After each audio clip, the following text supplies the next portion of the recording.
Hello, we are live. I am playing more Pyre today. I hope everybody's having a good Saturday. I don't know if I have the ability to match the same energy that I had on Thursday.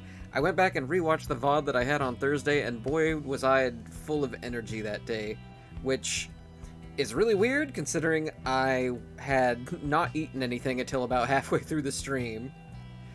Granted, I feel like I had the most energy when I actually did eat, so I've eaten this time, you don't need to worry if you're watching this one again. But I'm ready to play some fantasy sports ball again. And I finished everything in the Black Wagon right before I ended the last stream, so we should just be able to continue on the journey straight away.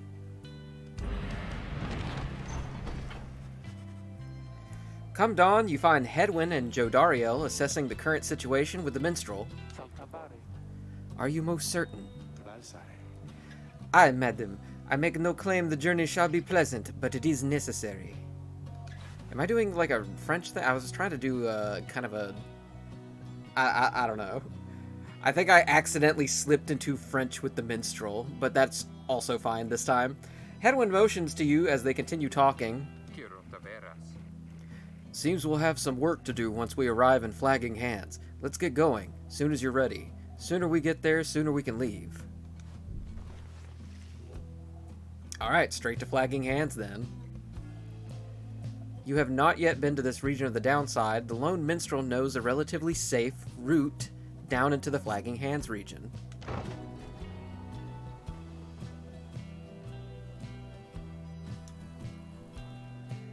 Oh, that was an interesting transition. God, that's so green. Poison Swamp. Oh yeah, I think they talked about the Poison Swamp. The very inhospitable Miyazaki area that we were entering. It doesn't look like there's anything here in the cabin this time. No? Okay. Alright, now we consider how to proceed. The Flagging Hands region has an oppressive air about it. There has to be a path forward. The Flagging Hands region proves as dismal as Jodariel indicated. The air is thick and foul. How far to the Pit of Millith? According to the stars, the next rite shall soon commence here at the Pit of Millith, a fetid den in which the witch, Millith, sealed the physical form of Yislach Astraborn. All the way across the marshlands, on the coast. Reader, would you join me in the wagon for a moment? We have matters to discuss. Yeah, that's definitely not the accent that I was giving him last time. Jodariel and Hedwyn exchange looks, then she turns to you. Go see what he wants. Alright, what does he want? There's a green ball here now. Thank you for your time, reader. I have something for you on behalf of my client. Before you is an artifact called the Beyonder Crystal. It's an ancient artifact connected to the rites. Should the reader manage in your eyes, present the crystal only then. Message to the lone minstrel. Huh. You observe a shimmering crystal of some sort beside the Book of Rites. As you have surmised, the triumvirates you are to confront during the rites shall stop at nothing to prevail against you. They have prepared for this for quite some time. The Beyonder Crystal may help ensure that you are well prepared in turn. It is a resource now at your disposal, to be used at your discretion. Gaze upon it, and you shall see what I mean. Alright, you may use the Beyonder Crystal. It is calling to you. Alright, let's take a look at it then. The Beyonder Crystal seeks Ruki. You look upon the shimmering surface of the Beyonder Crystal. Some of your senses fail, though you retain a hold over your consciousness. An apparition appears before you, clad in the raiments of the rites, but incorporeal. Okay. Santa Coransorios, I sense that you are not a total idiot. She reaches for the clasps on her mask. So, the Nightwings have returned. Oh, but where are my manners? You must be their lovely reader. Please, call me Sandra. She is a wraith, expelled for eternity within the Beyonder Crystal, and bound to serve the rites. We met briefly before, when you first beheld the book, when you were stuck inside of it. I was among the phantoms your companions banished there, no doubt stroking their egos. You listened well enough to that damned voice. Now I suggest you listen well to me. The voice described within the book, it calls to you during the rites and reminds you of your exile. He kind of speaks like this. I am bound in servitude to you, along with any idiots whose freedoms happen to be intertwined with yours.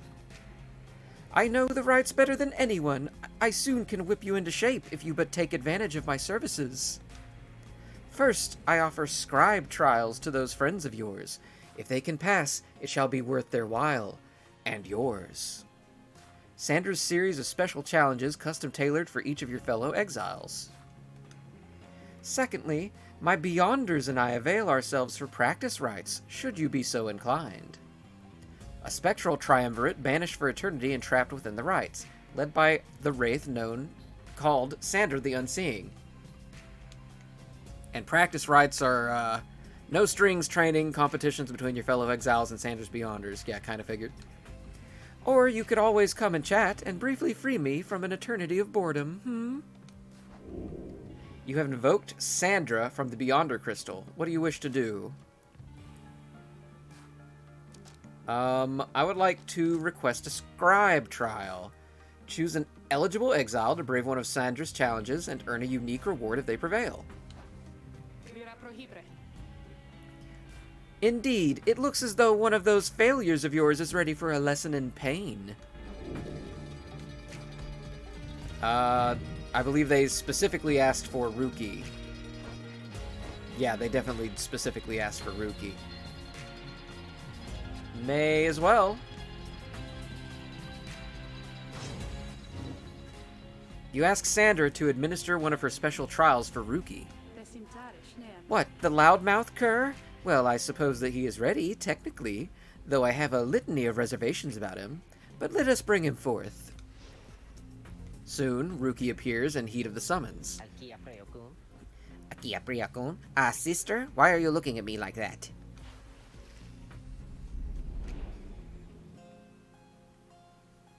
Curs such as Ruki Greentail are exceptionally quick and nimble in the rites, though tend to deal less Pyre damage to the opposing Pyre.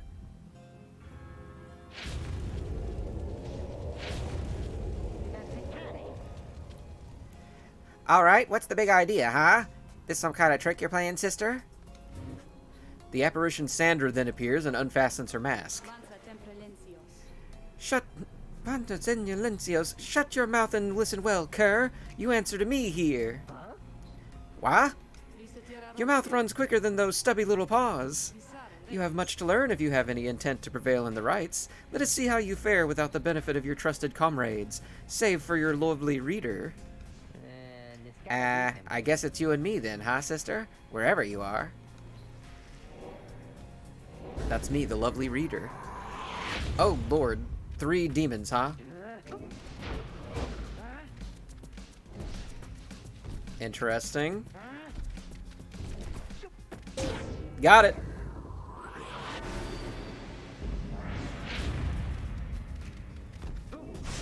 Oh my goodness. Well, so much for that.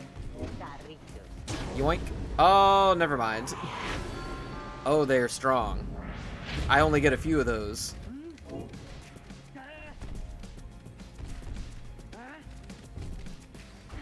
Nope. I knew you were gonna dash at me. Alright, I get one more hit, and I'm good. No, no, no. Oof. Alright. Fair enough.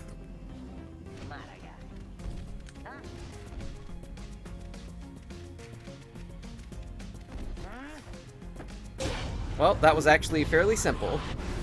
Good job, Ruki. Ruki! Zelas! That is how we do it, right, sister? It is, and you acknowledge likewise that you did not do it on your own, despite having to face my demon friends all by yourself. You passed my test, Kerr. Congratulations are in order, both to you and to your lovely reader. Now farewell. I am so lovely. Do we get to keep doing those, or I assume they only offer them to him at certain junctures, so I can't just keep doing those? What were the rewards? That Sandra kinda gives me the shakes, know what I mean, sister? Hey, what's that you got? Oh, I got Jomware's Fang for completing Ruki's trial. It's a rank 5 legendary talisman. After Ruki casts his aura, it lingers longer than usual, plus 200%. Only usable by Ruki. Gnashing his teeth and howling as with joy, the brazen Alpha Chief threw himself at danger. Pretty cool.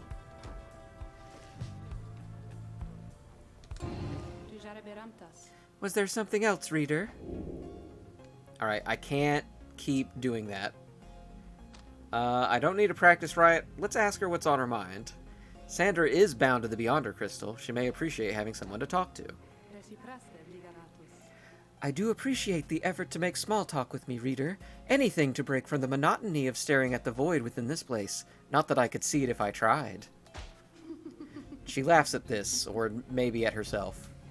Certainly I could make talk with my fellow Beyonders trapped here as they are with me. You might expect that we all would keep each other company. There's just one problem there, however. We are all sick of one another. She laughs again, perhaps not at her joke, but instead at her predicament. I do exaggerate to some extent, but there is a certain truth in this. We've been stuck together long enough that we have grown more distant rather than more close. But I had best not wear out my welcome with the likes of you, as I have long since done with all the others here. So carry on for now, and if those fools with whom you travel shall learn something, come bring them forth to me, and I shall see to it that they learn some more. Alright, goodbye. Let us do this all again sometime. You got it, sister.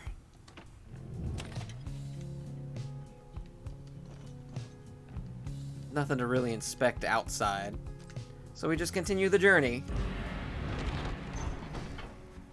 You find everyone is feeling rather miserable.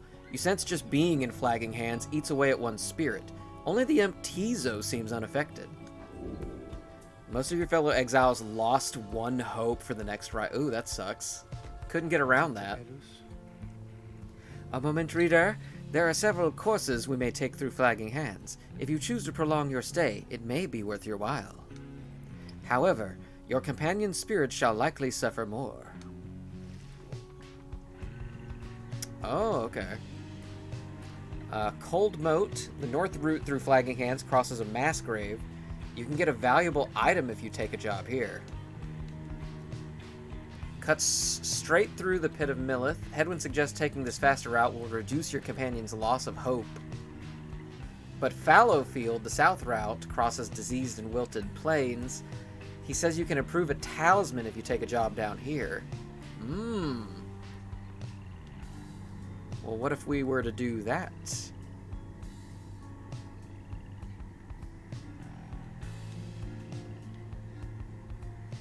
Let's try Fallowfield.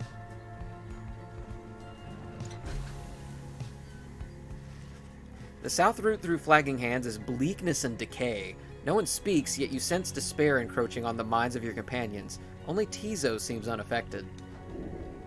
Alright, there's another -1 hope. Later, you accompany the lone minstrel in pursuit of what you came to find. The bog dwellers of Flagging Hands are some of the only creatures that can stand it here, and even they, just barely. This particular region is the agricultural heart of the area, but as you can see, there is little left to harvest. Perhaps, though, you can help them plant a stronger crop. The lone minstrel leads you to a sad little patch of mud. He leans down and speaks into the earth. Hail, O bog dweller. I have brought to you a reader. Please tell her what you need. Some sort of creature shambles forth. It's the Emperor Palpatine.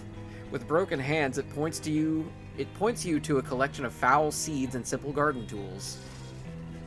It is work familiar to you, and to your surprise, the soil is rich and fertile. Grains and other crops could grow. The planting job proved simple enough. It is almost a relief from all your travels. It's a modest effort on your part, yet the bog dweller seems elated, as much can be said of such a creature. It insists on paying you for your assistance. So we got a little stardust. Ah, but this one is a dash and gives us +2 to a talisman.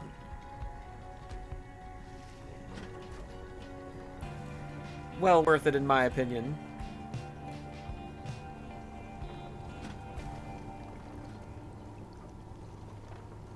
A permanent boon traded for a temporary debuff in the next rite.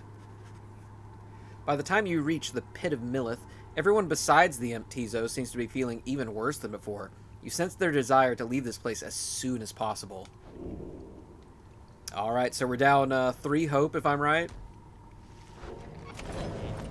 That is unfortunate. We did reveal a new page. So let's see what's in the page. The Empire's collapse, in the words of a Golathanian, the Master General. It was not long before the Empire began to crumble. With my liege gone, his own country quickly turned upon itself. I must admit that this collapse had started long before the Emperor's disappearance. His decision to give chase after a myth, but hastened... Hold on. His decision to give chase after a myth, but hastened the inevitable. I'm not sure that I grasp that sentence. His decision to give chase after a myth, but hastened the inevitable. I don't get it. That feels like an incorrect sentence structure. All the while, the rope caller stood by, awaiting such a time as he could rule in my liege's stead. He would be our people's savior. His first charge was to organize a search for the missing Solium Myrrh. Warriors, pathfinders, and scholars heard the call and prepared to seek him out. I don't think... Yeah, I already read this. And I believe that's everything. Let's speak with Jodariel. You sensed Jodariel's steel gaze well before you turned to her. Reader, rummaging about the wagon once again. Tell me something now that you are here. Look at me. Are you afraid of me? You consider the question. You've never before met someone like her, but do know something of what happens to those who remain in the downside for many years. Jodariel wishes to know if you fear her. Admit she can be a bit intense. You're very much aware that she could snap you like a twig at any point. Deny feeling that way. From what you know of her thus far, you sense no need to feel afraid of her, or say nothing. You think it's best not to indulge her at this time? I do not feel afraid of you. I have not since I met you. You seem very straightforward but kind. You tell her that although you do not yet know each other well, you do not fear her, and on the contrary feel safer in her presence. Truly. In that case, I have much work left to do. You shall fear me yet, if you survive this place. Now then, I shall go make my rounds. She walks away. You feel the floor of the wagon shake with her step. But she did gain hope. I assume nothing is in the Beyonder Crystal? No. I would ask you what's on your mind, though, because that is highlighted again. Are you sloshing all the way across the flagging hands right now? A hideous place, or so I understand, for I can neither see it nor experience its wondrous aroma, as you surely can, although perhaps you are accustomed to it now. The Nightwings of the past misliked the place, of that I can assure you. We share a common misery. Now please leave me to mine, unless there is a service you require me to render at this time. No, I just wanted to hear you talk about how stinky this place is.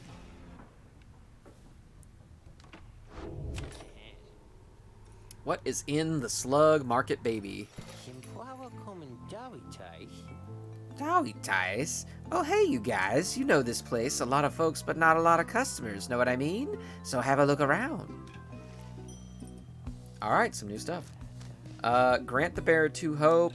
Grant the bearer 2 presents. And raise the rank of talismans +2. Proceed.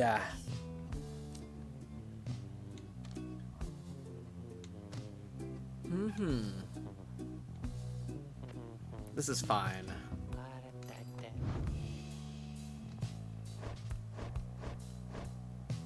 Can I rank the lucrative contract up anymore? How much can I?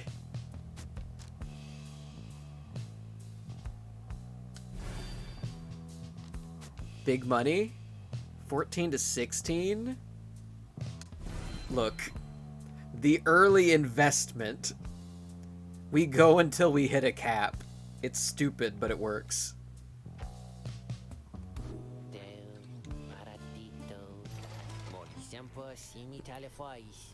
Talafois, tell all your friends about us, because I already told mine. Alright, we commence the rite now. You've reached the celestial landmark and soon will stand against your adversaries. As you make preparations for the coming rite, you wonder if the stars above will even be visible through the dense fog hanging over the pit of Millith. Then, Tizo says, he is very concerned by something in the vicinity. The little imp disappears in a hurry. Oh, is Tizo all right? He was so frightened. He was not frightened. He was issuing a warning. Silence. Everyone take cover. Jadario makes quick note of several hiding places among the nearby crags and rotted husks. You wait. Something about the place dampens your sentences. All you feel is a creeping dread. Then, from the shadows, a writhing shape slides forward, its hulking form draped in raiments. The shape stops. Slowly, its head turns from one of you to the next, each in turn. Wise of you to hide yourselves from us, little Nightwings. Ye trespass on the resting place of the Astroborn. We shall see when ye stars muster the courage to illuminate this place. The creature vanishes into the dark. After a time, your companions reconvene. That was a bog crone. Serpentine creatures native to the Commonwealth's southern bogs, widely feared. Though formerly part of the Commonwealth, the bog crones tend to keep to themselves. Indeed, that was Witch Udmilde of the Withdrawn. Udmilde. She is an ancient witch with an unhealthy obsession for Yislach, the astral-born monstrosity.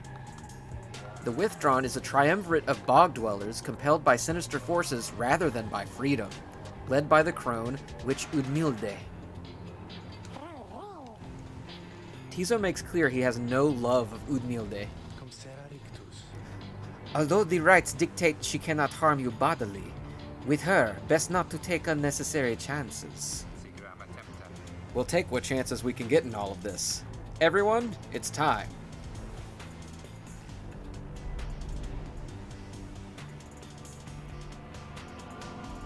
They really only introduce your enemies, like, right in the moment before the game, huh? Your fellow exiles gain enlightenment after each rite, whether they prevail or not. The only failure is to stray from the path. Why, you made it, reader.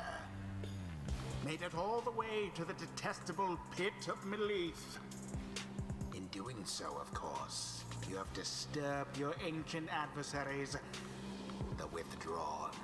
The Withdrawn. The deranged witch who leads them has big plans in store, should she prevail in all this. Now, as you know, I normally would wish you a shameful defeat. But in this case, I wish you a little bit of luck. Yeah, they don't seem relatively nice. The crone Udmilde sees your companions gathered by their pyre. A little flame as that shall never warm ye here, much less survive the night. Hear us, Yislach. Make the Nightwings suffer! Yislach is a monstrosity described in myths and ballads, though thought slain by the 8 scribes. Even in death, the Astroborn yet feeds upon our world, unsated by its own, the scribe Luce Glorian. Ruki trots forwards from your ranks. Listen here, you old bag. You don't scare any of us one bit. You or my buddy, or your buddy Yislak. Not my buddy. I don't know him. Now, we doing this or what? The question hangs in the air for longer than is comfortable. It does seem to have drawn Udmilde's attention, however. Ruki begins to squirm a bit. Then Udmilde moves her slender fingers to her mask. Oh my goodness, look at her. Foolish. Yislak shall grow. Yislak shall grow. Yislak shall grow. He shall consume ye, ere your little flame has died. That we shall ensure. Udmilde slides off towards her followers. Ruki remains motionless for a time. Whoops.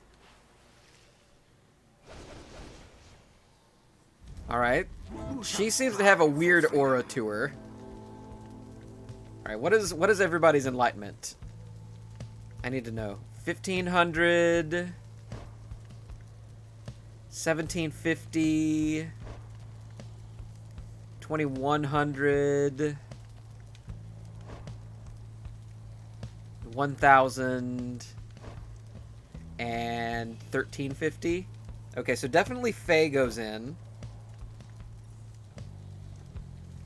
Let's see. She goes in, she has, what was it? 1000. Tizo had 1350. 2100. 1750. 1500. I think it's Tizo. Definitely her. Not him. And then 1750 and 1500. So that would be Tizo, Faye, and Hedwin, I believe. Because she's 1750 and he's 2100. Yeah, okay. Definitely Tizo. Tizo. And then... what do you talk about? Hedwin's a twink. Look at there, Dave. Dave says, where's the twinks? As Dave often does. Hedwin is a twink. Look at this man. Let's see. What is his 2 quickness? You guess.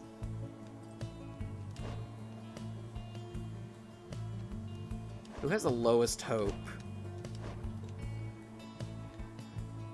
I think their current... yeah, I think their current talismans are fine. Hedwin. And then Faye. Faye! It is done. And now we bawl. As the 8 scribes once vanquished Yishlak, so shall we prevail. No matter where ye go, Yislak shall find ye and devour ye.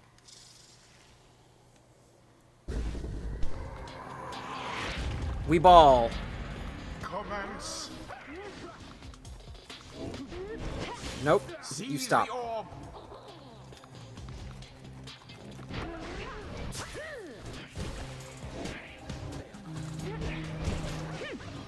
Uh-oh. They got the orb. And now I'm being called. This is bad timing. Hold on.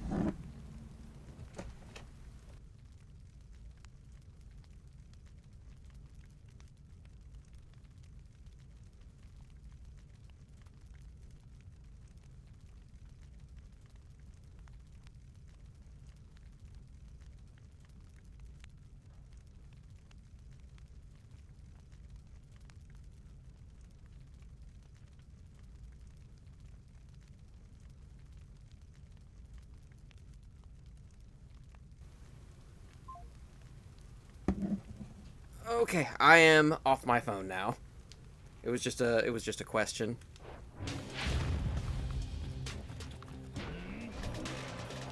You can't shoot me through that, but I can hit you like this.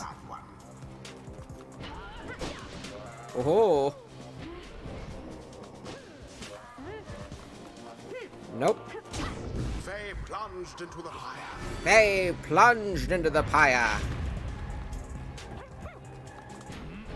Nope, can't hit me through that. You lose. Banishment.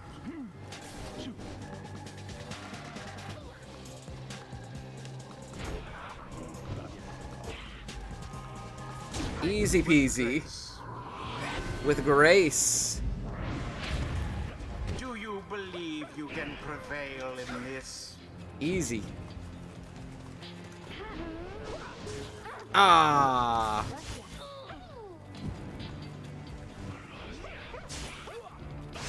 Oof. United in banishment. I'm just gonna keep killing them for money.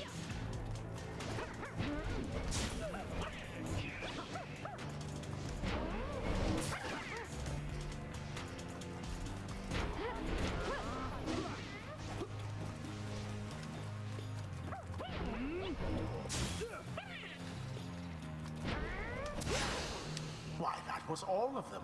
That was all of them. I'm so good.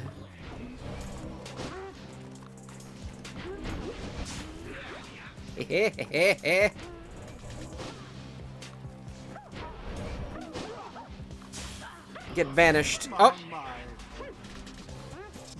Oh my goodness. simply abhorrent. Oh no. Such a display. My pyre. I'm being greedy and going for the Seem to be money. falling behind. Oh.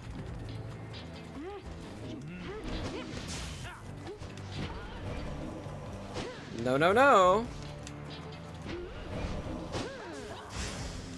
Such chaos.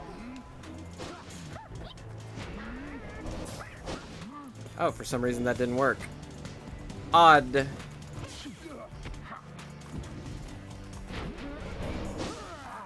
Oh, okay. Still money. Still making the money. The withdrawn, banished to the last.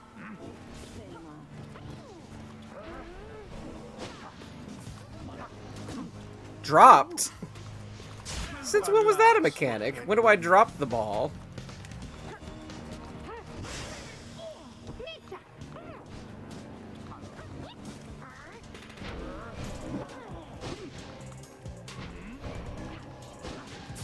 Ah, come on. Now, take it.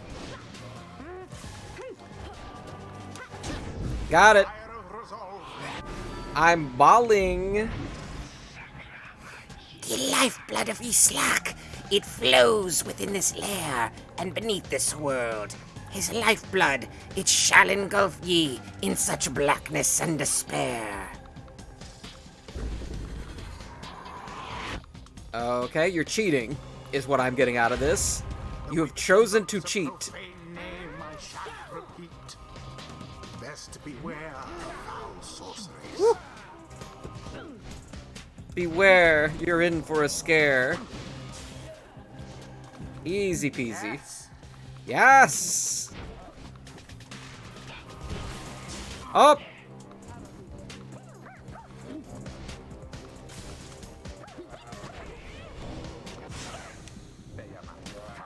No, no, no. Left unscathed. Get tackled upon.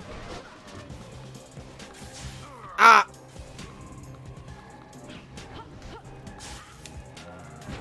Alright, that seems like that was your own fault.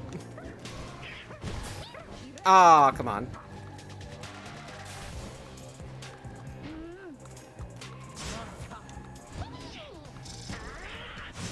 No, no, no. Wait! That didn't work. Now plunge into Oh, hold on. Somebody in the chat says, digitizable. If you're flying and someone jumps into you, you drop the ball. They will explain that mechanic later when you fight flying enemies. Oh. Okay. I guess I'm still fairly early in the game then, by comparison. Oh. Alright. Those bounce at me. wings. No law Rough. against throwing in the orb. No law against throwing in the orb. You seem unable to stop Alright, you this go for the ball. Go ahead. See what happens.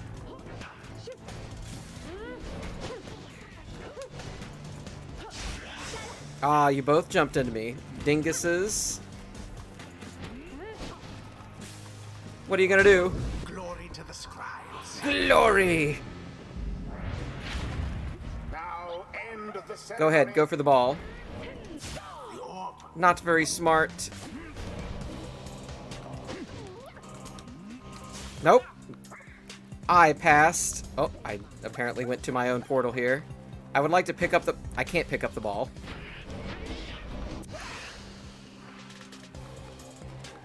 Can I jump? Nope, I can't jump. I've dropped the ball into my own portal and I can't pick it up, apparently. Don't you do it. I would like to get the ball, but it won't let me. I'm having some trouble getting the ball.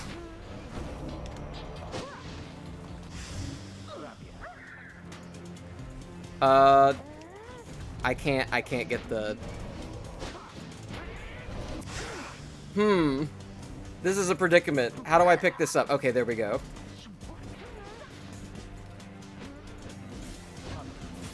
Oh, I'm getting bounced. I'm getting seriously bounced. Okay. Quite foul for the Nightwings. That's okay. That's fine. We're not losing this. It's actually very easy. Quite the turn of events. Because I can still do this. Hold on. I can still... Nope, okay. Well, fair enough. That's the mechanic they were just talking about. Shame. Oh, they actually got it in. Oh, no. Your adversary's pyre now burns brighter than your own. That's okay. That's okay. Easy peasy, actually. Not even a problem. I always knew I could do it.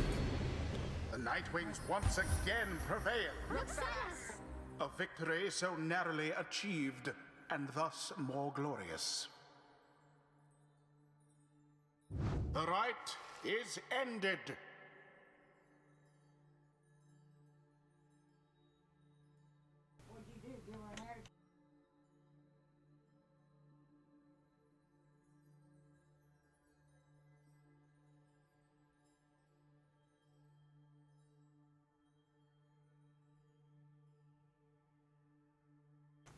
Alright, sorry about that. I do have to be right back. I'm going to set myself to AFK after that fight. I'll be, probably about 5-6 minutes. So, see you in a bit.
Okay, I am back. Sorry about that. They didn't think that they needed me, and then I got a message that said that they did in fact need me. So I just needed to step away for a few minutes there. I am back now, though. Tizo praises everyone's courage against Unmild and the Withdrawn.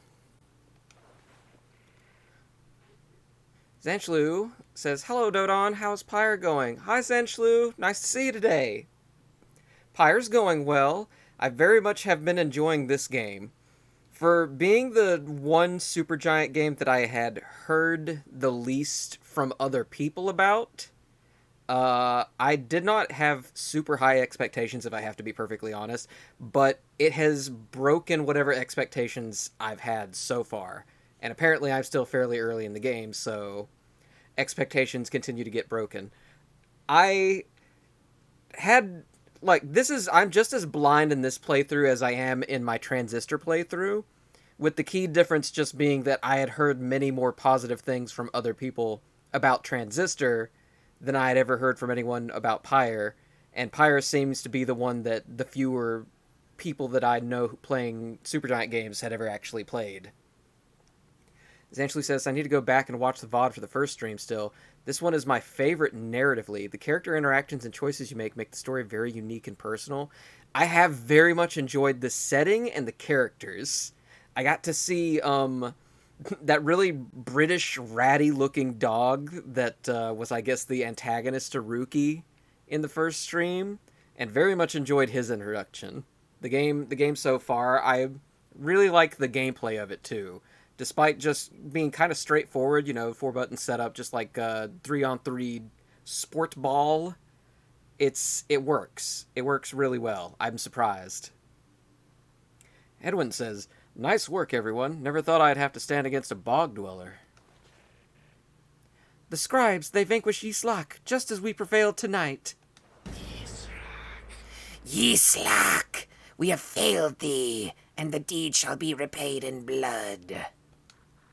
As for ye fools, ye shall be consumed, and everything around ye, from the soil to the stars, ye shall see. Yes, essentially, I'm very much enjoying the rites. Teachings of the scribes, a flash of inspiration for next time. Alright, doesn't look like anybody leveled up on this one, but that's fine. Until the stars align. Until the stars align. During the Rite's position, exiles near to each other and they shall link auras. Linked auras are significantly bigger. Ooh, okay. Didn't know that mechanic until now.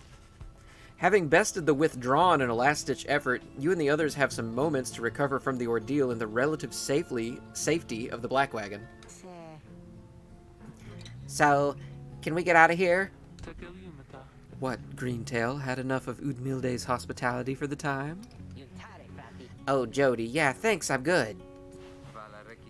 The reader and the stars will point the way as ever. It's just, so far, we've kept on going north. If that's the case again this time... The Sea of Spoils spreads north and west from here, for untold leagues. I could not tell you when last a vessel dared to sail those waters. The Sea of Solace, oh, not Soils, but Solace, is an impossible oceanic expanse pockmarked by crude little islets. Attempts to sail across the drowned sea do not usually turn out so well. Tizo asserts himself during the conversation. What is the matter, little one? Tizo is trying to get you to come look at something outside the wagon.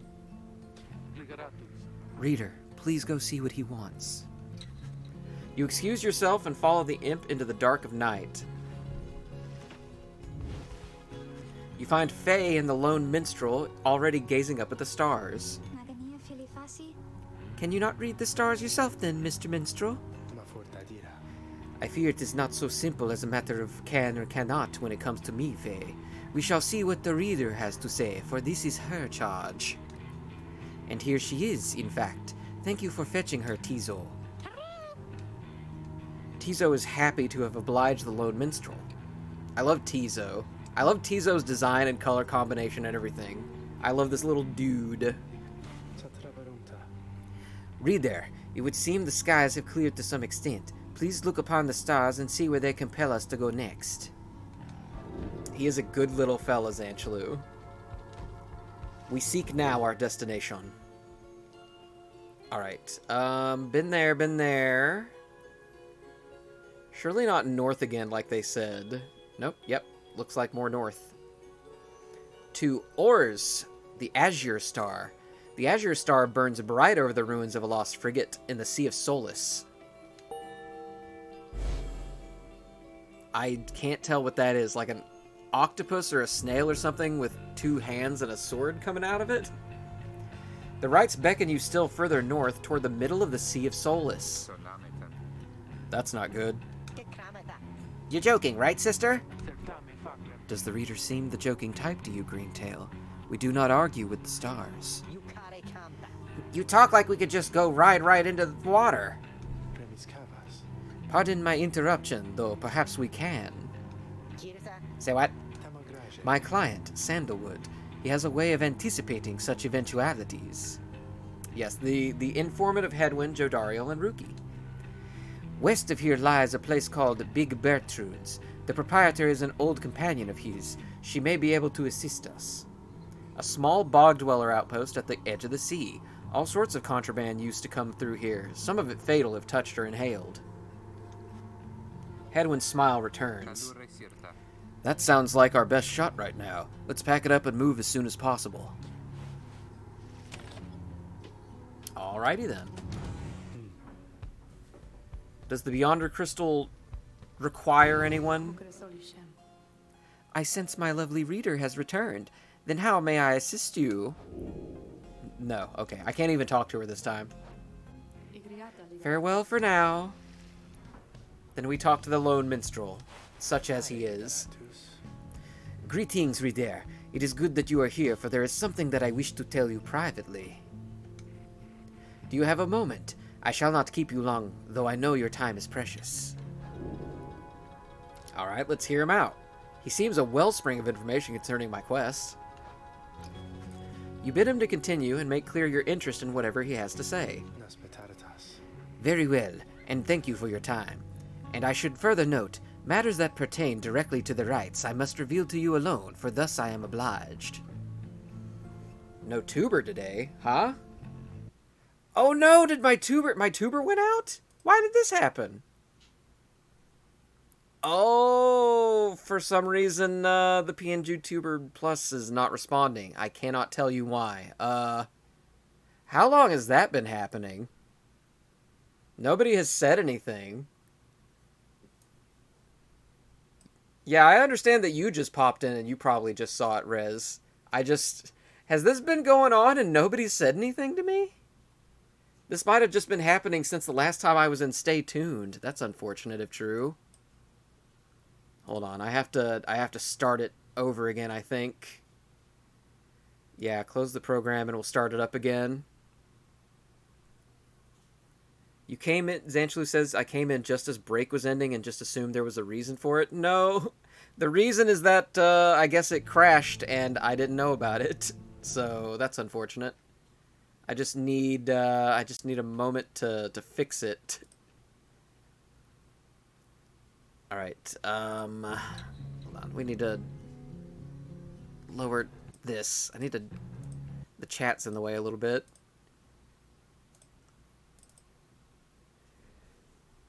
That is unfortunate. So that's just been going since I came back in after the last ride. Well, that's not too long, but I wish it hadn't done that at all. Okay, there we go. It should come up any moment now. There we go. All better. There he is.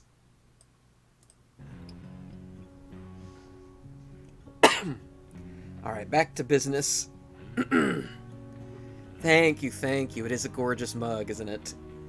Very well, and thank you for your time. Hold on. Matters that pertain directly to the rites I must reveal to you alone, for thus I am obliged. In any case, when you confronted the Withdrawn and witch Unmilde, I might recall she tended to invoke a certain name. Yislak, the Astral Born, I hesitate to say it even now. You would be forgiven if you took the ravings of Udmilde for mere nonsense. However, her words, as it turns out, ring with a certain truth. Before the union of the 8 scribes, when first they found themselves here in the downside, this land was even less hospitable, if that can be believed. It was ruled over by the greater titans. The one called Yislak was the eldest and most fearsome of the lot. Colossal monsters that once roamed the downside, the scribes together slew them one by one, and through this forged their bonds. I have to assume that the greater titans are those skeletal remains I've been seeing at every single celestial site that I've visited. Like the giant scorpion that was crushed under a massive coconut. Just the same, the scribes managed to defeat it. They later used Islak's own hide and ichor to bind the Book of Rites. However, Islak did not truly die, for by some accounts it seems to be incapable of death. The creature is regenerating even now, though very, very slowly. Its vow is to devour this land and everything in it. Only then can it be returned into whatever plane that banished it to ours. Hold on. Only then can it return unto whatever plane that banished it to ours. So in a way, it is an exile, just like you. If ever should the creature be reborn, it shall be many ages hence. Thus the ravings of Udmilde are more or less inconsequential for the while. Yet the history of Yislak is inexorably linked to the rites, and therefore must be known. I trust your research of the books shall lead you to discover more in time. I hope all of this is of some reassurance. Now I leave you to your more immediate concerns. I shall go see how everyone is faring at this time. I am stumbling over my words with him. He heads out into the evening, bidding you a good rest of the evening. Alright then. I guess that's it. We continue the journey.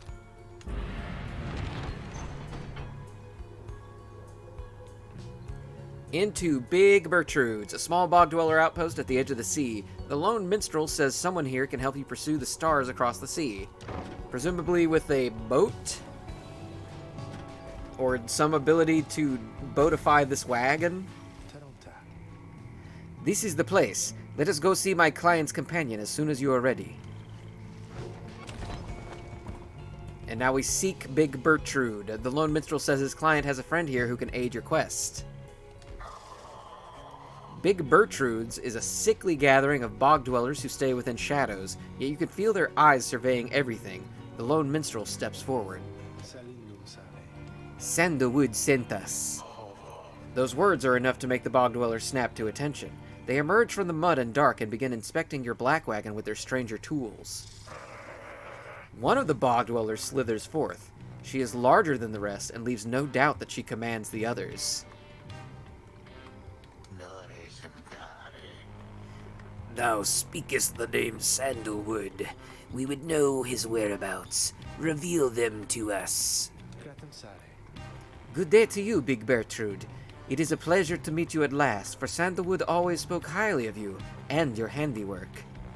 She is a bog dweller, once feared and respected in the Commonwealth for her sorceress work. He did he? In turn, we know who thou must be. Yet thou speakest of the past. Sandalwood, doth he yet live? Speak plain and quickly. To be quite frank with you, madam, I do not know for certain, for I have been apart from him for quite some time, carrying out his will. Though I have every faith that Sandalwood, lives. As for his current whereabouts, I understand that he awaits us somewhere near Wakingwood, beyond the waters. A labyrinth of a forest on the western half of Black Basin.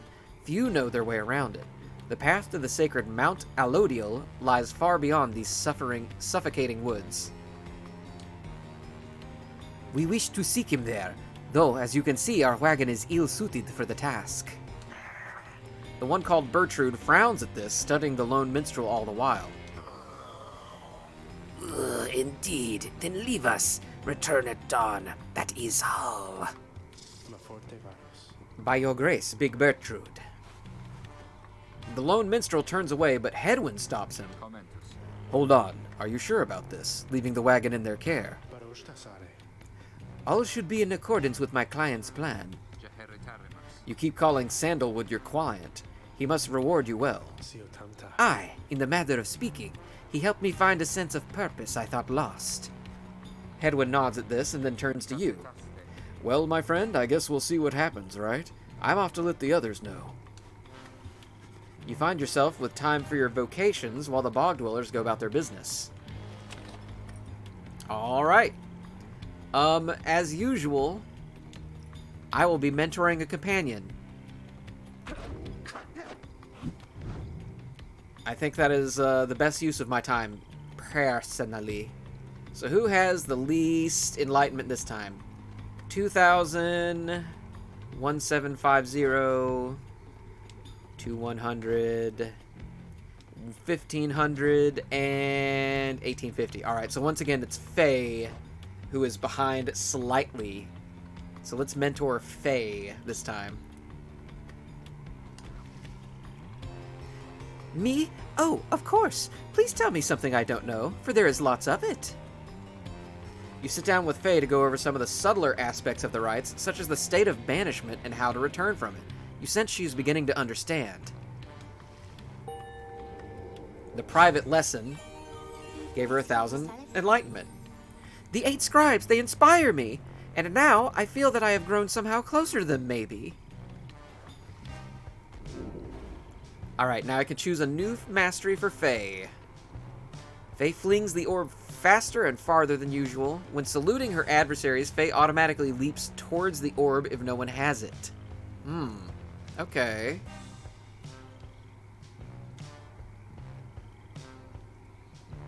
At maximum, she still only gets a 3rd and a 4th. So this is the 2nd, and then I'll be able to get a 3rd, and then probably a 4th. So I should decide whether I want right now the last one in this tree or the last one in this tree.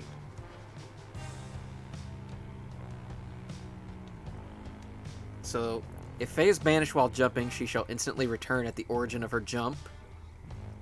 While grasping the orb, Faye sprints and jumps without using stamina. That seems the best. Not using any stamina whatsoever seems really good.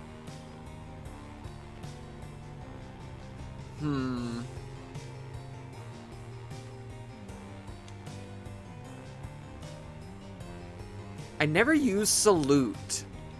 I'm gonna try it though. If no one has it, she jumps towards the orb.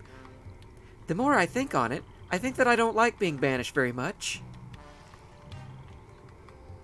Alright, so we mentored Faye.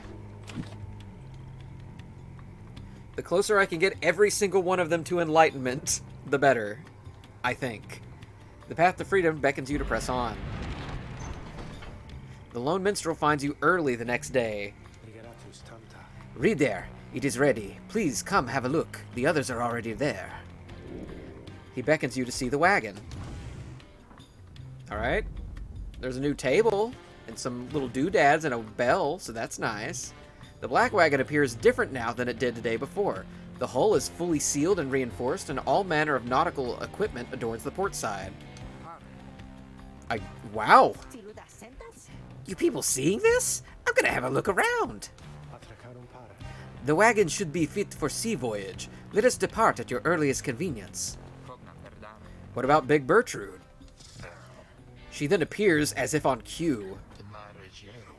Tell the Sandalwood he owes us twice over. If I may, Big Bertrude, you could tell him yourself if you wish to accompany us in our voyage north. Our group would welcome someone of your vast experience. Dare thee make flirtations upon us? No, Come on, Hedwyn, admit that you want to get with this. Who wouldn't want to get with Big Bertrude? Enough. But should ye see that Sandalwood, tell him also to come and visit us again. Now be gone from here and tell no one that we were paid in favors. Zangelou says, get that snuzzy. That's cursed. She slithers off without another word. Soon, the lone minstrel breaks the silence. We are fortunate that she assisted us, but we should go just as she said. I know the navigational controls and shall explain.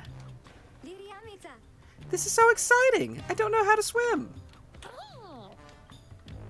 Tizo seems to share Faye's enthusiasm for heading out to sea. I am beginning to feel ill already. Alright, the Sea of Solace awaits. Into the Worm Gulf. You have not yet been to this region of the downside. Before she left, Big Bertrude shared knowledge of a current that should draw you out to sea. We can't go back and see them. Alright, out to sea it is then.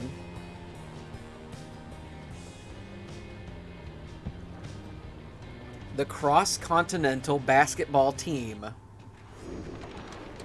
Wahoo!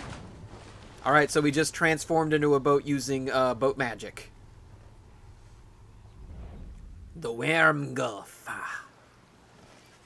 You and your companions watch the sea as your wagon rolls over the gentle waves. We have crossed into Worm Gulf. I hope that all of you are acclimating well. There is no acclimating to these worm-infested waters. We risk everything to sail here. Worms are exiled worms of the Sea Dominion, tend to seek out the cold of the downside seas. Known for being reckless and single-minded, they were perfectly suited to fill the Commonwealth's front lines. As long as we follow the cold current Big Bertrude indicated, we shall be safe. If the next rite is in the middle of this sea, how will our adversaries meet us there? They shall find their way as we found ours. It is all part of the scribe's design.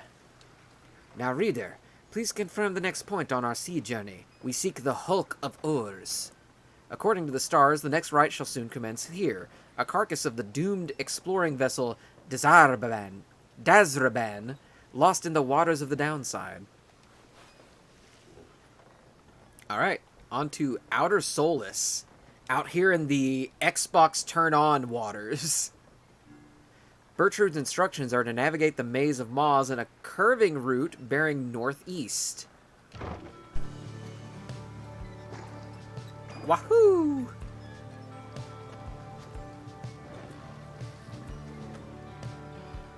Yippee!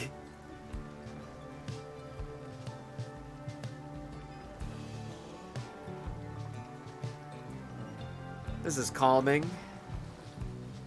It's not at all... Seeing these rocks after playing Sea of Thieves and, like, having to navigate around the treacherous rocks in Sea of Thieves makes me anxious. The wagon continues rolling gently across the waves, which seems to you a welcome change of pace after having come from flagging hands not very long ago. However, Judariel seems more concerned now than before and paces ceaselessly.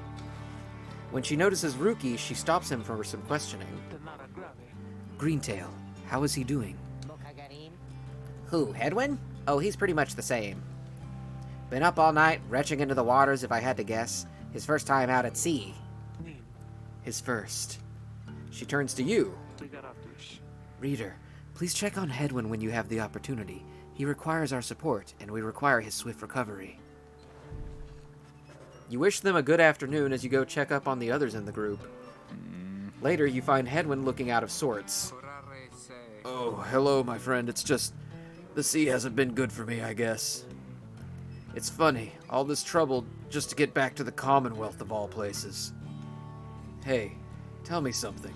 What do you miss the most about that place? Hedwin wants to know what you miss about your past life.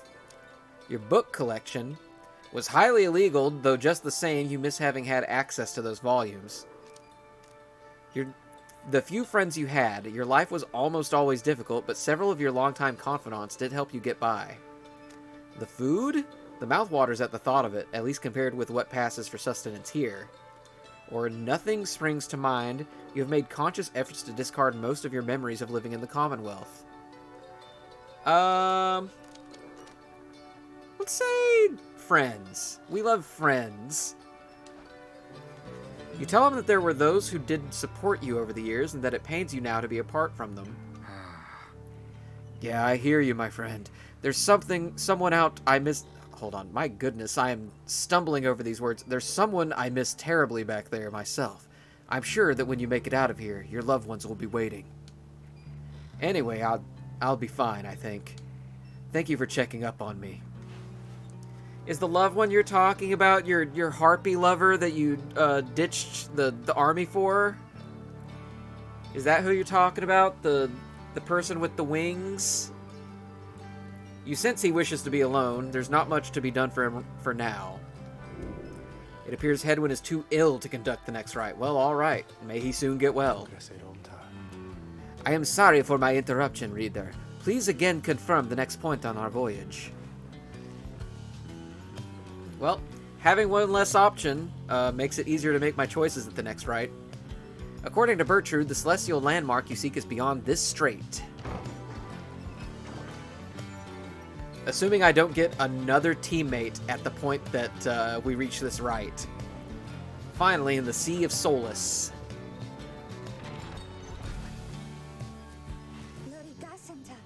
By the scribes, the sea! I didn't know it was so beautiful. Having escaped the waters of Worm Gulf, you now see what must be the hulk of oars far on the horizon. Not everyone has taken well to the sea voyage, however. Tizo is wondering if Hedwyn is feeling better. No. He requires further rest, Tizo. All we can do is to wish him a swift recovery. Reader, madam, from this point our voyage must diverge from Bertrude's instructions. Please, consult with your companions about which course to take. We can either take the Underking Pass. The north current toward the hulk of oars runs as quick as Underking Oars himself. Faye believes that the 8 scribes shall bless you here. Or Fathomless Trench. The south current toward the hulk of oars teems with fish and other sea life. Tizo wants to fish for something tasty here. Ooh, something tasty or a blessing? A blessing or something tasty? I would like to appease Tizo, if I can. So let's fish for something tasty.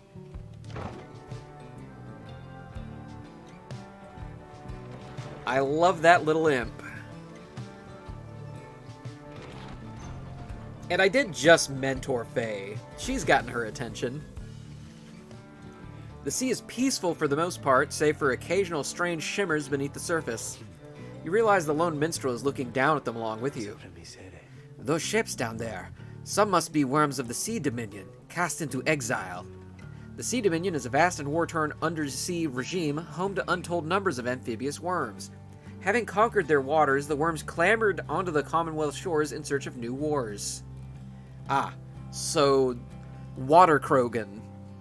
The worms are Water Krogan, is what I'm hearing. They did mention that they were used in the front line in the Commonwealth War, which sounds like the Krogan were used against the Rachni in Mass Effect. So I'm referring to the worms as Water Krogan. I understand they tirelessly fought the Commonwealth's wars, having grown weary of their own. They must make worthy adversaries. Tizo appears to have spotted something tasty. Rez says, long as they got that quad, that's all that matters. I'm not gonna assume what they got between their legs? Considering I haven't seen a worm, do they have legs? They'd have to if they started fighting wars, like, on the shores, right? They must be, like, mer people in this game? Tizo dives without warning into the depths below. And there he goes again. That one enjoys being at sea despite its perils. Eventually, the little imp resurfaces, clutching something in his claws. Ooh, it's a froth sea flounder. This can be sold at the slug market for big money. A limbless, cold-blooded creature caught at sea. Thank you, Tizo. What a good boy. Oh, we just jumped that? Alright. This wagon has hops. At last you arrive at the hulk of oars after journeying across the sea. It seems the next ride is to commence here soon, though there is no sign of your next adversaries yet. Alright. Let's go check the wagon. What are these things? There's like little... I don't know what those are now. Oh, hold on. I can't I can tap on the water. I can tap on the glass, rather. The nautical bell. Among the Black Wagon seafaring equipment, Hedwyn uses it to signal when food is ready. Food's ready! Oh, never mind. Ruki did not... I did not think that somebody would actually get mad at me for that. Oh, you just keep on ringing that bell, sister. Keep at it. Ruki seems to be taking issue with your frivolous use of the nautical bell. After all, there is no sign of nautical emergency, nor a prepared meal. Oh, I know it's not mealtime. It's fine. I'm starting to really enjoy the constant ringing sound, though, now that it doesn't mean anything to me or anyone anymore. Besides, ringing that bell, it's probably some pretty good exercise, right? And it's good training for my ears, too. You know, we curs have ultra-sensitive hearing, don't you? Well, not anymore, I don't! Anyway, thanks! I mean that! He storms off. I don't think he meant that. Ruki shall never forgive you for abusing the nautical bell. Oh no. Whoops. He then reappears laughing heartily. He was only joking. Probably. I also love Ruki Zanchlu. I like all of the characters in this game so far. These people are a treat.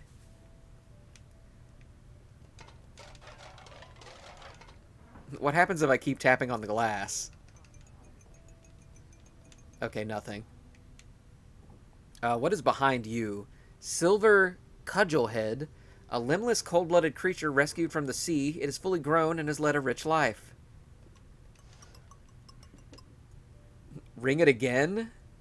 Oh no, digitizable. Can I? Is that actually... Hold on.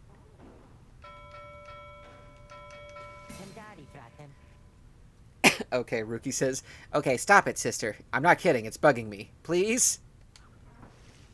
Oh. He really did not appreciate that this time. Book of Rites. Down the river, in the words of Golathanian, the Master General. The Emperor, Solium Mur, knew not of this, of course. His expedition yielded not the treasure he desired, but brought him closer to his country than he had ever been before. As he traveled down the river Sklorian in pursuit of greed, he found instead an inkling of shame. He saw the sunken faces of his people, heard their words for him. In time, he could not ignore it, and it proved more than he could bear. The river finally claimed him, his belongings, and his retinue. Once the people heard, I understand they cried with joy. Perhaps he ought have perished, but the mercy shown to him, I think, is what transformed him. Oh, the people hated him. Alright. No love for the Emperor. Skyrim belongs to the Nords.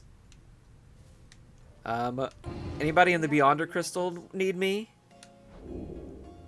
Ah, I can talk to her again. There is an undulation I have sensed, reader, which means I think that your black wagon sails the seas. Am I not right? Of course I am. She laughs at this, or at herself, perhaps. I scarce remember the sea. It has been a little while since I bathed in it, you understand. My memories of it are wistful nonetheless. Although, if I remember correctly, the Sea of Solace is a disgusting mockery of the emerald seas near the Empire. The Empire of Sar dominated the known world for millennia, till the doomed reign of Solium Mur. That guy I was just reading about. Never shall we make the wicked errors of our predecessors, the Archjustice Androbeles the Fourth. Do be careful out there, will you? Now let me cease my prattling, lest I extend my sentence by another such eternity or two.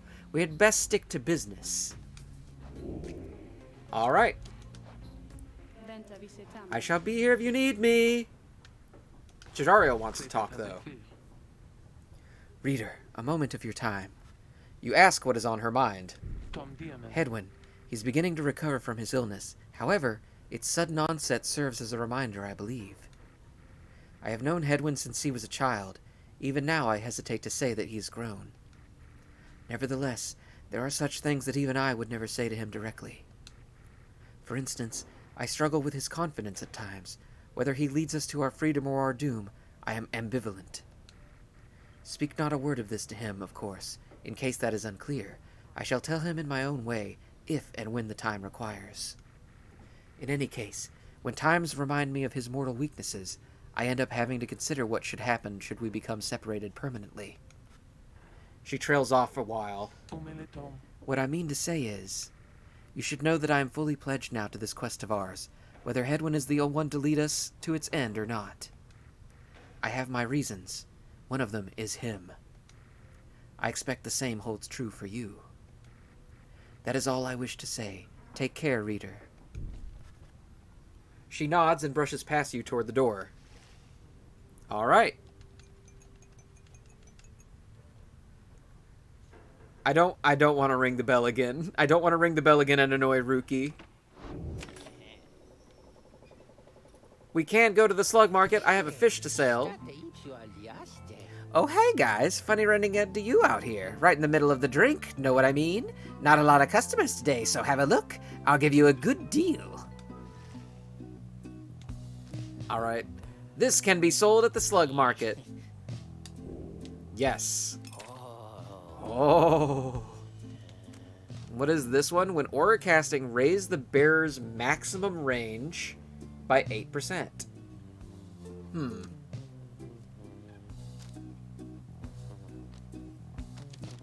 I would like this pinch of stardust. Wow, it really only costs 3 for one, huh?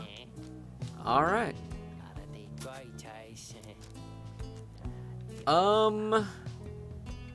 Being able to move faster is pretty good. TBH. Everybody loves being able to move faster. I think I will buy that one. How much was it again before I buy it? Oh, 200. Ah, I see. I cannot buy it. That is why it is so good, because it is very expensive. Because it is 200 and I am at 107. I had to move the chat to look. Alright, well there it is. Once again, we upgrade the lucrative contract because more money early means more things we can buy later. I upgrade it every single time. I do not regret it. Come see us again, guys. And we commence the rite. Having landed at the Hulk of Oars, you and your fellow exiles now anticipate the hour that the rites are to commence again. What do you think, Tizo? Don't I look just like Mr. Hedwyn? Tizo is worried that Hedwyn is still feeling unwell. Wait, I think... What's that? Oh. A serpentine creature emerges from the water, followed by several others of its kind. You recognize it as a worm of the Sea Dominion. What they're all doing here you see plain by the ritual rymants. The nearest one somehow loosens its mask.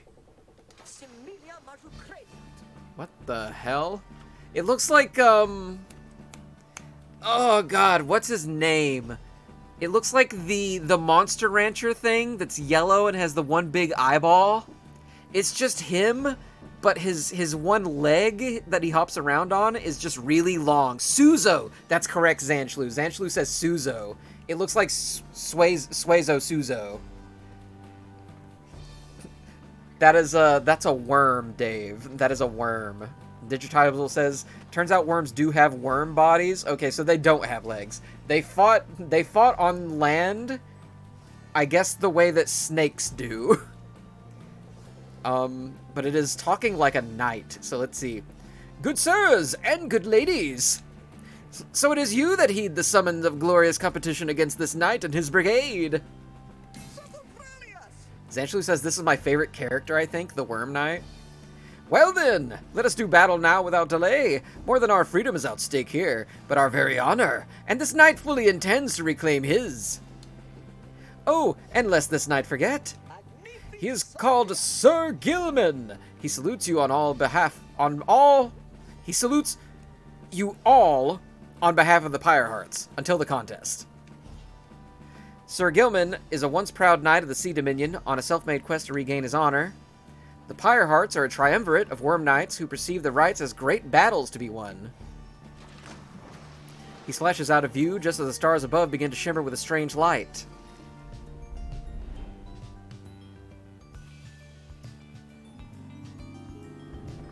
Okay, this should be weird.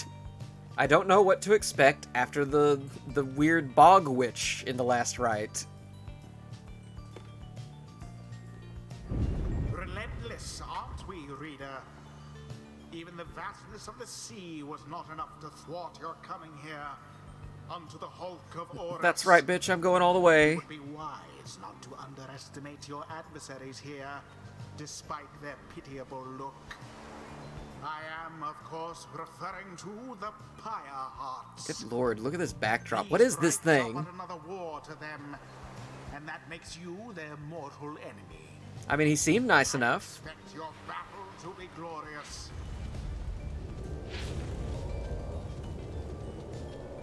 Alright, mirror match. Your fellow exiles are gathered on the rotting deck of the Hulk of Ores as your adversaries clamber into view. Ruki paws up to them.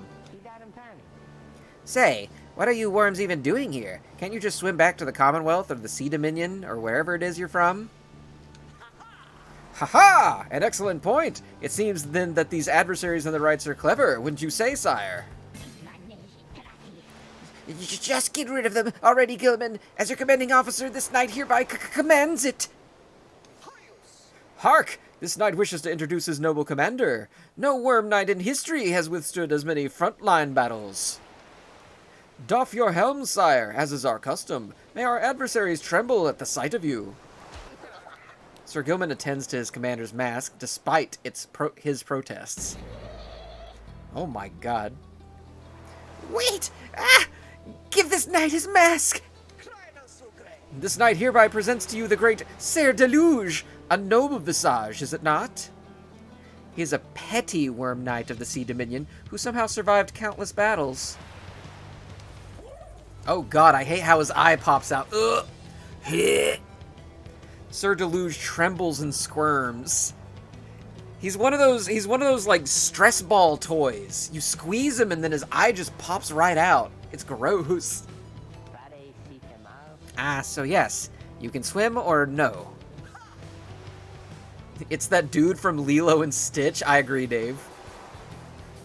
Zanchlu says, I'm sure that's intentional. Yeah, I bet that whoever was working on this character in the Supergiant Games office literally had one of these stress balls at their desk. Very stress ball coded. Ha! Of course we knights can swim. All knights of the Sea Dominion can. But we are exiles in this land, the same as ye. We can swim, 'tis true, but 'tis summarily impossible to swim back up the river down which we were flushed to end up here. Nay, this is but one way to return. Silence, Gilman! Nobody cares! Back to your post!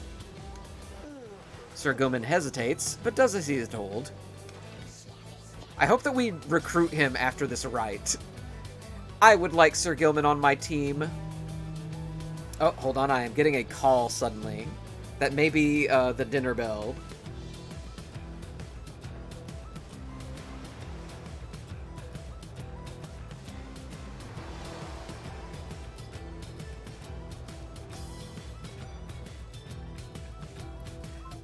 Alright, so before this rite begins, I'm going to go real quick, make my dinner plate, and it'll be ready for me when I'm finished streaming tonight. It'll be my treat for finishing streaming. So I'll be right back. That'll just take me about 2-3 minutes to make my plate, and then we'll get this rite over with.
Okay, I am back.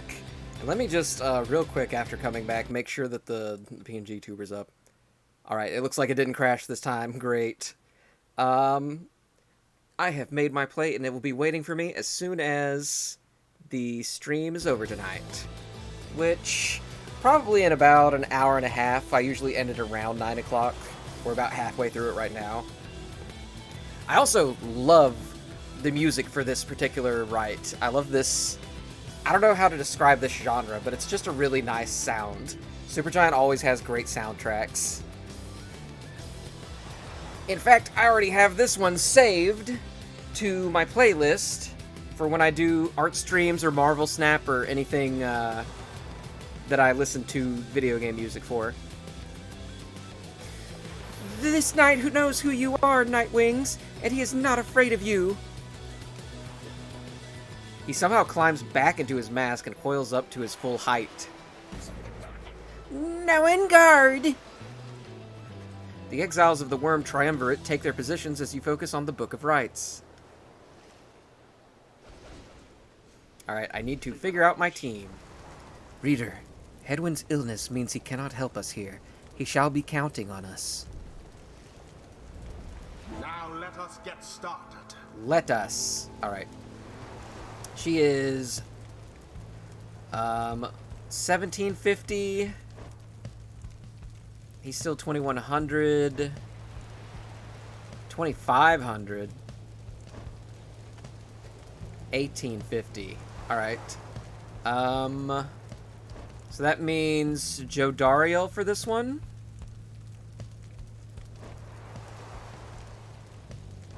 I think... Who has the most? Is it Faye now? Well, obviously it's Faye now. She's the only one with her second mastery, actually. So Faye actually stays out for this one. I believe that means... Leave me alone, man. I believe that means I should take off the moon crest and put it onto Joe Dariel. Seems like a decent use of it.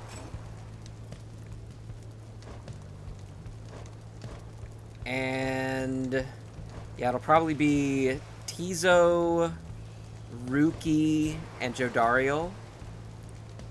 Yeah, that's going to be the lineup this time. We go Tizo for the big money. Tizo. And then Ruki. Ruki. And then, of course, Joe Dariel. Now, Big woman and two little animals. Let us make short work of this lot. Gilman, status report. What is the enemy's position? Our goal, man. We're at our pyre. They now stand ready to confront us, sire. A very brave triumvirate they seem to this knight's eye. Brave? Air-sucking monsters, one and all. Pyre hearts, be ready. All right, here we go. now begin. Oh wow, he's fast. Oh wow. Adversaries are the first to strike. Oh wow, they are fast. Nope, can't jump over me. Is loose. Gotcha. Unfortunate for the Pyre hearts. We're just gonna camp here. All right, that's 3. That's 4. Sign of the Pyre Big hearts money, for now. big money. Rookie plunged into their fire.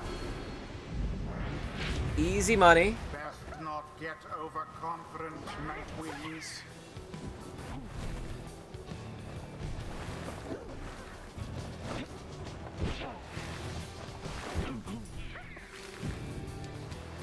All right, back to this.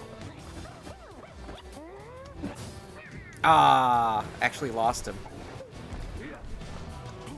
No, no, no. Someone there rose to the occasion. Ah. All right. Your auras are not very big. Alright, I think I just keep tapping you, and I will make free money. No, no, no, no. They had you there. What the? Oh, he took the ball as I threw it. I see. Perhaps That you was, are unworthy. Don't you worry. What the? What touched me? Oh. They're not shitting on me. Gilman, your form is sloppy. Fight them as though your miserable life is on the line. Your words wooed me, sir. This knight gives every right his very, very best. Though perhaps we do have much to learn from such a brave triumvirate as the one we now face. Whose side are you on? Get out there and vanquish them at once. They're not shitting on me, Dave. Tizo says, he notes the Pyre hearts seem to be too busy arguing to pay you any attention. Alright. There seems to be dissension in your adversary's ranks. Let's, No wonder these fool worm knights are no longer. Indeed.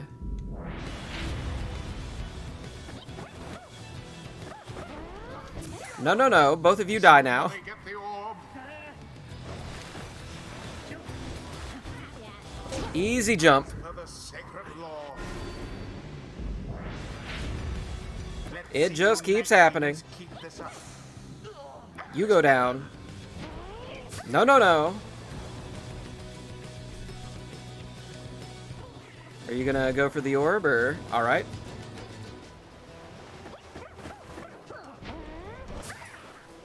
Ah, he got it. Yourselves wide open.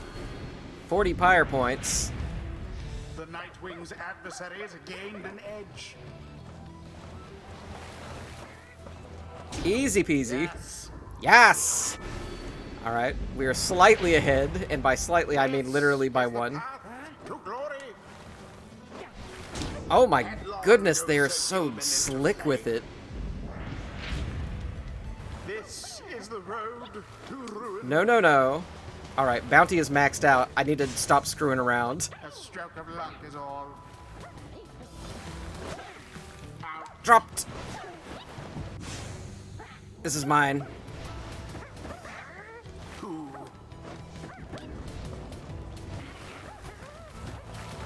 Yoink! Exactly by the book. Slam dunk! The Nightwing shall prevail at this rate. No, no, no. You stop right there. Got through.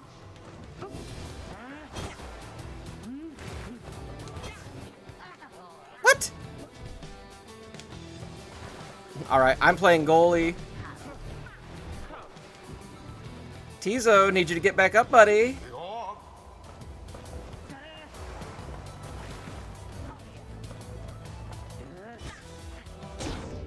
Woo! Spot us. Getting real close now. Down to the wire. Three's at hand. No, no, no. Been banished. That's a deluge. Did Oh, Lord. games.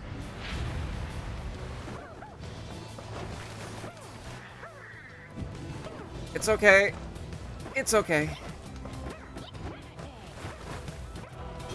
Oh, Lord. Now that was exciting. No, no, no, no, no. No, no, no, no, no, no. Oh, This is mine. Yeah, yeah, yeah, yeah, yeah, yeah, yeah, yeah, yeah. Woo! That was, not even close, baby. the scribe showed them a bit of favor in the end. Not even close. Didn't even break a sweat. Thus end this night's proceedings. Skria! Which is Tizo for he's very pleased to have prevailed against the Worm Knights of the Pyre Hearts. I don't know what game you were watching, Dave, but I'd played that perfectly. I just let them get a few shots in for dramatic effect. Pathos. Maybe you've heard of it? Those worms were quick all right, but Rookie Greentail's quicker. I expected more from the Worm Knights of the Sea Dominion. This knight commends you, noble Nightwings. Gloriously fought indeed, and this knight shall wistfully remember this defeat until the end of his days. Didn't end in a 1-point difference equals not even close.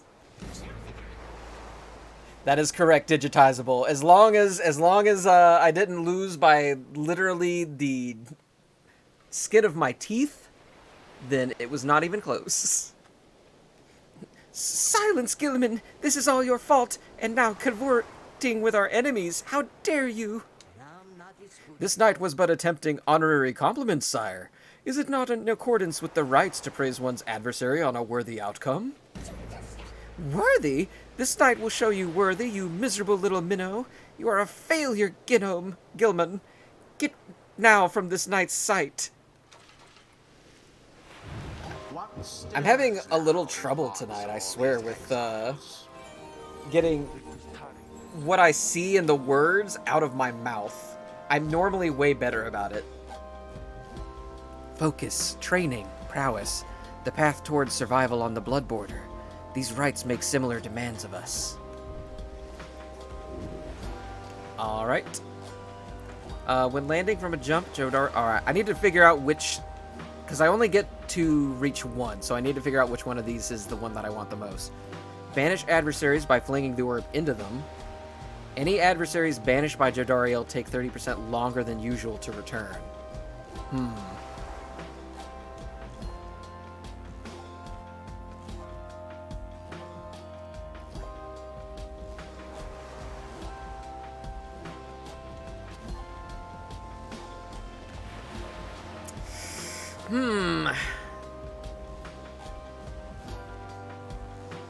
This one's definitely really... I honestly feel like investing in this was fine. Getting the second rush was really good, but I think this tree is the way to go. Instantly recovering all of her stamina is really good. And then Ruki also reaches a second one. Not too old to learn new tricks. Faster, stronger, and a little better looking too? I mean, is there anything I can't handle? Alright, Ruki can jump a second or third time while airborne. After plunging into the adversary's pyre, Ruki soon returns rather than remaining banished. I'm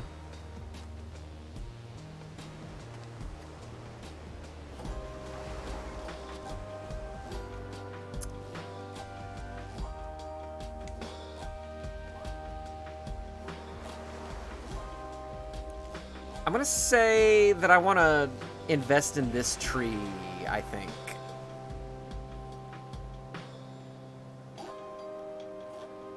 Yeah, I think I'm gonna invest in this tree.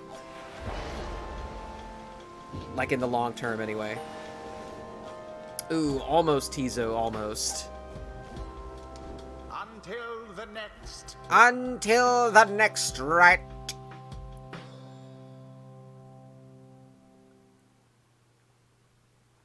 Absolutely zero sweat in that rite.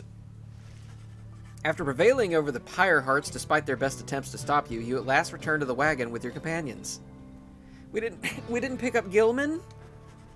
There's little discussion of the Pyre Hearts, who seem to have already swam off toward wherever next the stars directed them. Instead, your fellow exile's attention turns towards your companion, who was absent for the rite. How is Hedwyn? The lone minstrel makes a sound, but no words form as yet. Something is troubling him. I urged him to remain bedridden. And? And he simply would not listen. I'm very sorry, but... Wait. Everyone stares at the lone minstrel in stunned silence. The lone minstrel breathes a heavy sigh. But then...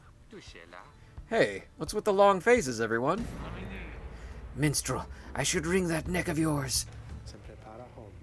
As I was attempting to explain, Hedwyn is already up and about, despite my having strongly recommended further rest. Those that are unaccustomed to sea voyage and take ill, they are very likely to experience further symptoms if they do not remain bedridden or at least sedentary. Hedwyn is running a considerable risk of having to spend another night in great discomfort. What are you, a doctor? Nay, although I traveled once with one, extensively. Look, I appreciate your caution and concern, Tariq, but I'm pretty well accustomed to discomfort here, and I had to see how things turned out tonight. I haven't had to stay out of a rite like that before. You mean besides the one that you asked me to make you stay out of, the first time that we performed the rite with more than 3 people? Because you stayed out of that one, do you remember? So you are back among the living then, Hedwyn. I was just seasick! Nevertheless, your full recovery requires rest. I think we all could use some rest after tonight. Anyway, thank you everyone for your concern, and I'm sorry that I worried you, or caused you further burden. He turns to you. My friend, what do you say we figure out where to go next? I'm beginning to miss being on solid ground. You follow him outside where the night sky awaits. Hey, I wanted to thank you for conducting the rite back there without me being there. I could rest easy knowing you and the others would get through it. Anyway, I'll leave you to your reading. Can't begin to imagine where we'll be off to next. We're well past anywhere in the downside I've ever been. Even Jody hasn't gone this far. He bids you a good evening as you turn your attention back to the sky. The stars shine down upon me, so I may chart our next destination. Which is further north? Yep, sure is. We just keep going north. North, north, north. Trieste, the Silver Star. The Silver Star burns bright over the fissured lands of Black Basin. That's an interesting silhouette. I still didn't really understand this one. It looked like some sort of sea creature was smothering a man while he tried to stab it with a curved sword, but like towards himself. I don't get that one. Still further north then. Not simply north. This shall prove difficult. What's the problem? It's never easy, is it? Everything's difficult. Our destination is beyond the Deathless Tempest. A vessel such as ours has little hope of traversing it intact. The Deathless Tempest is a tempest raging in the Sea of Solace seemingly for all eternity. The storm that arose after the death of the sea titan Unfathomed Plurns never has entirely subsided. Can we go around it? Given our confrontation with the Pyre Hearts, our chances back in the worm-held waters would be even worse. Come on, people. It'll be just another day in the downside. Get yourselves some sleep while we still can. Bet you'll even feel better in the morning. Your optimism is infectious. Isn't it? You all concur that rest is in order, for the sea journey has been taxing to everyone. Come daybreak, you shall have to find a way to sail past the Deathless Tempest. Alright. What's going on in here? Does the Beyonder Crystal have anything for me? Nope, no new scribe trials, weirdly enough. They introduced it, and then immediately after like 2 rites decided, nah, there's no more. We'll have to keep waiting on those. Tizo has something in mind, though. Love to hear from him. Tizo's been in a rather cheerful mood since being out at sea and seems pleased to see you. Tizo is grateful at having had the opportunity to catch a fish for old time's sake. Tizo's asking if you want to know why he loves fishing so much. You sense his inquiry is rhetorical in nature, so you anticipate his response. Tizo loves catching fish because he hates them and everything they stand for. Ah. I wasn't really expecting that. I thought he just liked fishing or enjoyed the taste of fish. I didn't think it was personal. He has devoted his life to the eradication of their kind ever since they killed his family. What? You have a sad backstory? He seems on the verge of tears, though as far as you are aware, imps cannot cry. Then he leers at you, eyes wide, expecting a response. It seems he told me a joke. Zanchlu says Tizo has the edgy deep lore. Apparently not. Apparently he was just fucking with me. Just like Ruki was about the bell.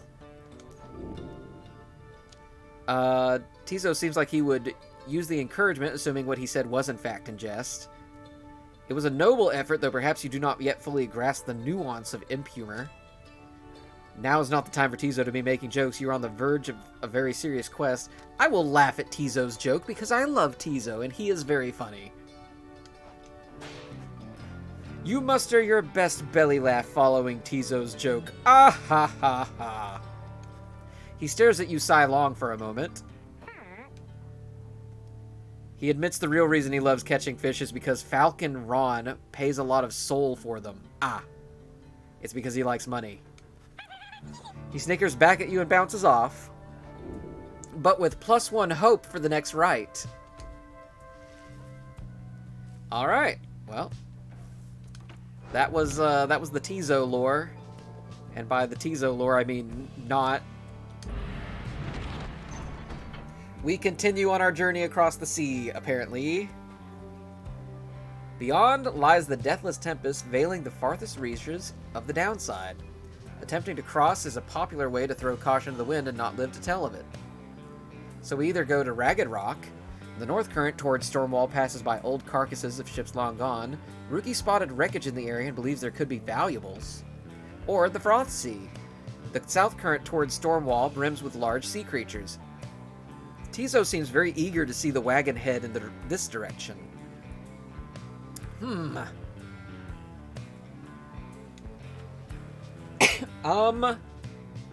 Well, this is money, but this could be anything.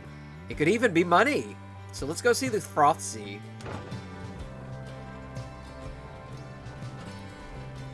What will the wagon head mean to us? The imp Tizo has been much more animated even than usual.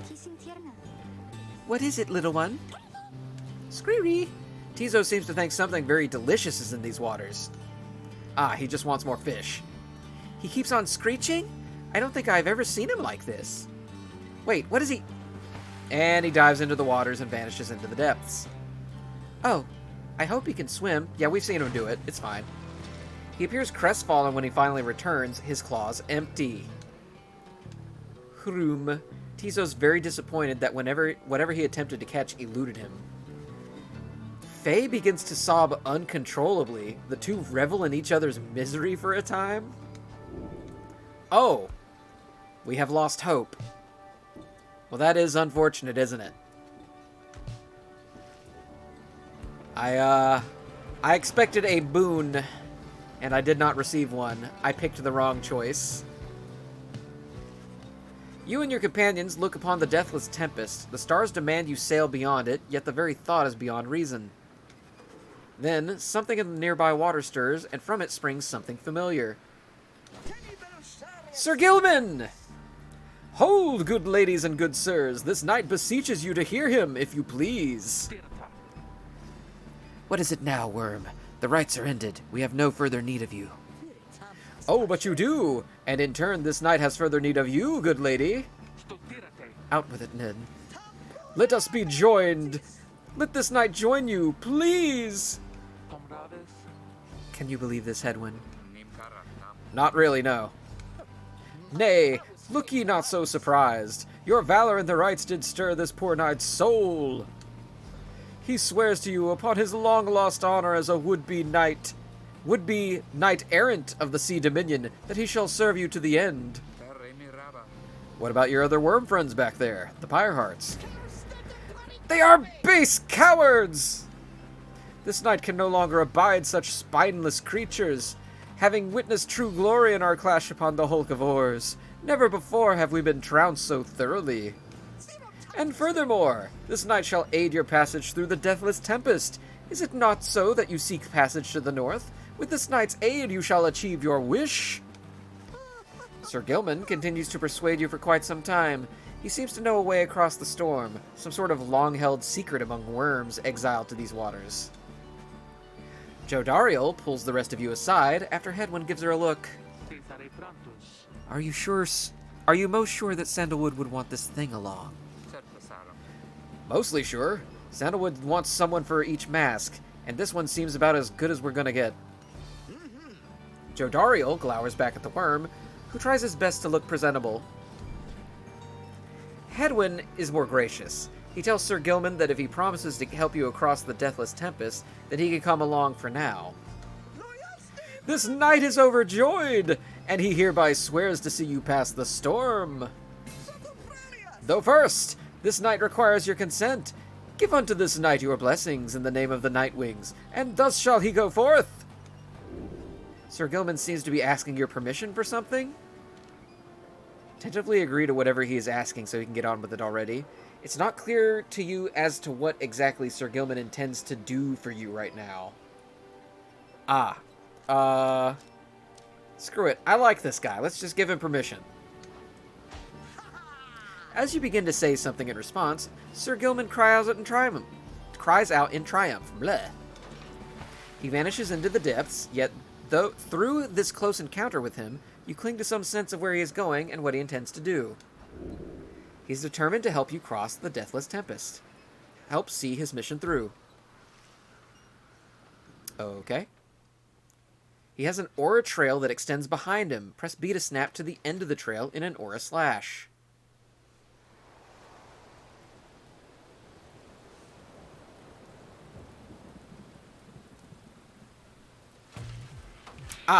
It is his solo instance. Determined to prove himself to you and the Nightwings, Sir Gilman emerges somewhere in the outer reaches of the Sea of Solace and calls out to you. Master Reader! If you can hear this knight, then he implores you now. Lend him your guidance. This knight's objective ought not be far east of here. Today we shall bring peace to the embroiled sea. Know, however, that among this knight's brethren, the actions we are about to take are highly forbidden. But they are highly just. Thus, Sir Gilman sets forth to quell the storm that rages to the north. Alright. We must traverse the Wreath. Okay. Traverse the Wreath how exactly? We just jump. Okay. Hark!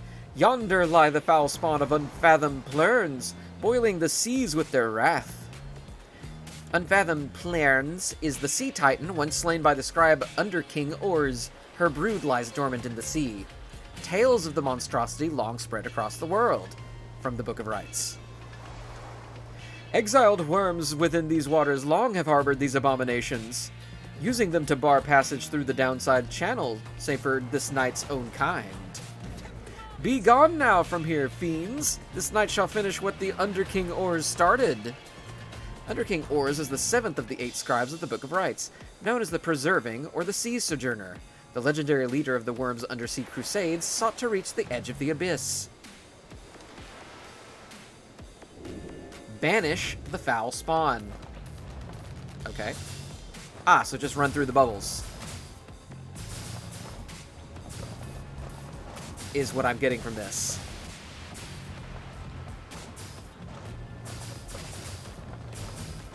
Seems pretty straightforward.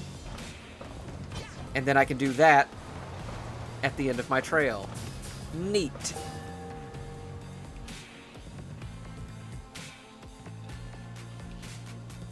Oh, they don't appreciate that I am doing this. Hold it right there, you traitorous slug! How dare you turn your back on this knight, to your superior! Superior by rank no longer, for we no longer serve the Commonwealth, last this knight checked. Here you hold no sway over this knight. And what have you done to the spawn? Have you no honor left at all? This knight has done that which required doing. His honor cannot sink much lower anyhow. He figured this would be an ideal time to free himself from servitude to you. Why, you dare to staunch the tempest for those Nightwings? Good Sir Deluge. This knight was born to dare. Now come and fight this knight, if you so dare as well. Pyre hearts, banish him. This is an order. Banish the Pyre hearts. Yeah, walk into my goo. Such is my wont. You dummies. What now, Sir Deluge? Shall you not face this knight yourself and leave the dirty work unto your charges? Fine, Gilman. You wish to stand against your commander, then have it your way. Sir Marsh, Lady Seagrass, to me. Banish now this troublemaker. Sir Marsh is a worm knight duty-bound to serving Sir Deluge and the Pyre Hearts, such as Lady Seagrass. Easy peasy. They will run into my trail like dummies. Oh, never mind. Apparently that is not what happened. You see, Gilman, you shall ever be inferior, even amongst the weakest of our kind. Gilman, where did you go? Gilman? Gilman! But Sir Gilman's banishment served as the perfect ruse for him to elude his adversaries and return to his newfound allies. Oh, did I not? I thought, Huh. I don't remember even running into his. I thought that he ran into mine. I was not sure what happened there. This knight would say it was an honor serving you, Sir Deluge, but that would be a bald-faced lie, and yet another stain upon his blackened reputation. The slashing has a larger area of effect than the trail, says Digitizable. Zanchlu says he dashed back along his, and the AoE of it got you. Oh! So I screwed up. I did not realize. That is a big my bee. That's too bad. I would have liked to have seen Sir Gilman win that one. Until we meet again! Yeah, I didn't know. I didn't pick up on the fact that the slash backwards made a bigger AoE, and that's what caught me. Wait, you lowly traitor! This knight will have your head! Gilman! Unfortunate. He probably would have gotten like a cool buff or trinket or something out of that. Maybe on a subsequent playthrough. But for now, Zanchlu says take some getting used to with the worms. Yeah, it is a different mechanic. Apparently with, I did not have any room for screwing up in that instance. As the day wears on, there is still no sign of the Worm Knight. Your companions grow restless, but then... Hail! This knight returns with newfound tales to tell and new scars to show for them. Sir Gilman is sopping wet and visibly shaken. He struggles to maintain decorum. He is, in short, the very image of a Worm Knight. And more importantly, that little tempest ought no longer pose a threat for now. Behold! As if on cue, the deathless tempest begins to simmer and subside. And also orangify. There. Alright, the colors are back. Would you look at that? He really did it. Of course this knight did it! Now, if it would be alright with you, this knight could really use some shut-eye. Singular. The Worm Knight then collapses in exhaustion. You and Hedwyn help him up. A deal's a deal, Sir Gilman. Welcome to the Night Wings. Huzzah! He's joined the group. He also revealed a path north. Neat. Now we have a new person in the group. In the Deathless Tempest, Sir Gilman revealed a gap in the storm that seems safe enough to traverse. We go now.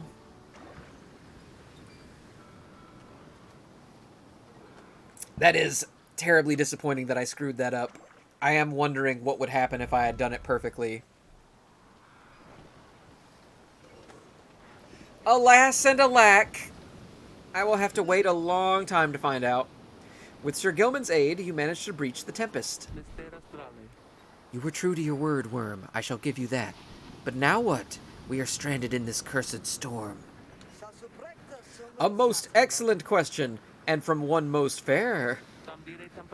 Call me that once more, and I shall tie you in a knot. Ah, and from one most spirited as well. This knight was wide to side with ye. Wide? Wise. I'm not very wide. I'm actually, quite slender. Just where do we turn from here? Answer the question now. Sir Gilman does no such thing. Although eventually he does make note of a specific current that should lead you to the lands beyond. Yeah, he is a noodle, Zanchlu. A very long noodle. If I may, I can corroborate Sir Gilman's account. We are close to making landfall. Then let me be the first to say, let's go. You're on the verge of sailing across the Sea of Solus. Say, Tariq. Aye, Ruki, what is it? That lute you're always carrying around. You know how to play that thing, don't you? Why, I suppose I do. Good, because I was thinking it's a little gloomy here and we could use a little tune to lighten up the mood, know what I mean? Aye, then let me see what I can do. Yay, music! Oh, and it's vocal. I'm just gonna take a moment to listen to this, hope you don't mind.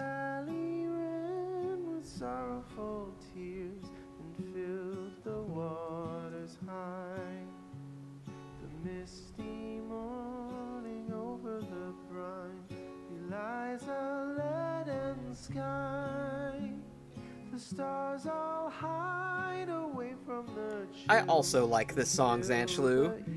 Supergiant always does a really good job doing these vocal tracks and slipping them into the game. It's why I appreciate that every single Supergiant game has somebody who sings or plays an instrument at the very least. There's always a music person as an NPC in Supergiant games. Whether it's Zia, or Orpheus, or the Minstrel here, or obviously Red and Transistor, there's always a music person. Zanchlu says they know where to place the vocal tracks for good impact. Yes. Sir Gilman claims the downside's northern landmass should be just beyond these waters.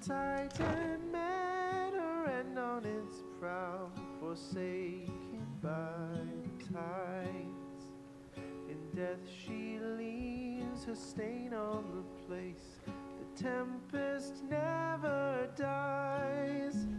Her final also, despite the fact that he obviously does not have an accent while singing, I will continue to voice him with a funny accent.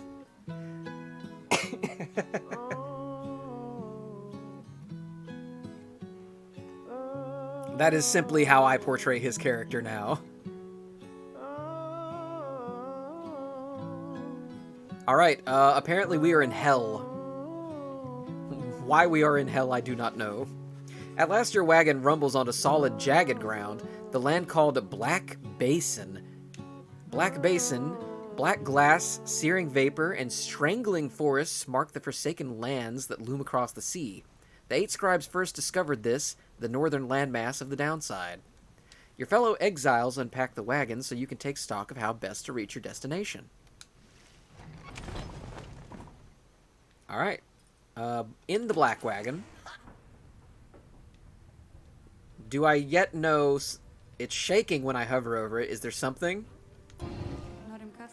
I can sense you out there somewhere. What is it you want? No, still no scribe trials. Jeez. Sandra is bound to the Beyonder Crystal. Let's talk to her. So then we are back on solid land or something like it, hmm? Then this must be Black Basin. Flames and noxious fumes on one side, suffocating forest on the other. Lovely, lovely place. So good of you to take me here. You truly would pursue those blasted stars until the farthest corners of this land, it seems. Though I had better cease my blasphemy, or else the scribes themselves just might descend from up on high and strike me with another much-deserved penalty. The thrill of such transgressions, reader. Sometimes it keeps me going, not that I have any real choice. Now, we had best get back to our normal business, as it were. Business. Business. Goodbye. Could you give me another trial? You literally only gave me the one. Anyway, Sir Gilman has something to say. You approach Sir Gilman, who must have just finished practicing his fencing maneuvers. He regards you with his single eye. Hail, Master Reader! This knight is determined to train harder, having joined the famous Night Wings. He shall ensure that this triumvirate continues to live up to its most feared reputation. This is such an honor! And this knight has a great deal of honor to regain. Having fled the Pyre Hearts, this knight fully expects now to conduct the rites in a most honorable fashion, to the fullest letter of the law, described within the books. Some triumvirates this knight has met, and perchance mentioned by name, they are inclined to bend the rules a bit, sometimes a lot, and to prevail by any means they can. But this is wrong! The exile who refuses to obey the rules, as they were written by the Under King Ors and his 7 friends, deserve neither his honor nor his freedom. Thusly does this knight have confidence the Master Reader shall resist any temptations to conduct the rites in any underhanded fashion. Now then, this knight must undergo a thorough cleansing, having trained until the point of foulness. So please excuse him, Master Reader. He slithers off, humming some sort of chivalrous tune. All right. Thank you, Gilman. How is your experience and masteries? Not high, huh? Not very high, huh? Yeah, you would start real far back. Real high quickness makes sense. Decent hope. Decent glory. Like, no presence. But I assume that's because he has the slash. Yeah, detonate his aura trail and snap back to its end. Makes sense. The once proud knight of the Sea Dominion on a self-made quest to regain his honor. His race is Wyrm, relatively intelligent amphibians known for their chivalry, hot tempers, and reckless determination. It was inevitable that the Sea Dominion's teeming masses clambered onto shore, seeking glory. He has a past as a worm knight. The title knight means nothing in the Commonwealth, but means a lot to worms. Those who clambered from the depths found a willing new employer in the Commonwealth. Sir Gilman's observations. One of the outlandish worm knights of the Sea Dominion, he appears to have withstood many battles in the name of the Commonwealth, which employs many of his kind for its ongoing war against the High-Wing Remnants, which are the Harpies, I assume. Yeah, the last surviving faction of the Winged Harps, the ancient enemies of the Commonwealth. His exile seems to be self-imposed, though even he can only take so much abuse from his fellow knights. Nice to have you aboard, Gilman. So we survey the surroundings. There's no clear path up the cliffs, so you'll need to use what time you have to make one. You find that Hedwyn has asked for several volunteers to scout the area and report back. Alright, everyone. Don't go too far, and let's meet back by dusk. Please, use caution. The exiles dwelling in these lands are, well, rather territorial. For your part, you remain with the Black Wagon to keep watch. You see occasional dark shapes soaring across the sky, but none of them draw near enough for you to see in any detail. We're gonna finally meet the Harps here. Eventually, your companions make their way back, and everyone arrives as planned, or earlier. Hi, everyone! I'm back! I've come back! Faye returns from the east with little to report, save for word that the glowing molten rock there is very, very hot. This knight yet lives, although he has little else to report. The newest member of the group, Sir Gilman, returns from a northern pass, visibly shaken. He appears to have discovered an intense fear of heights. Tizo wonders whether there are any species of fish lives in the pools of rock nearby. Pools or rock nearby. The little imp Tizo seems disappointed to have left the water behind. He remains with you, near to the wagon. There's a western pass that seems traversable. If we travel by the light of dawn, the shadows in the crags may well cover our advance against whomever may be watching. Begging your pardon, I do not wish to contradict your strategy, Matagem. Strategy, Matagem? Okay, I'm screwing up real bad. Though, in my experience, we shall not remain hidden for long during the climb toward the nest of Triesta.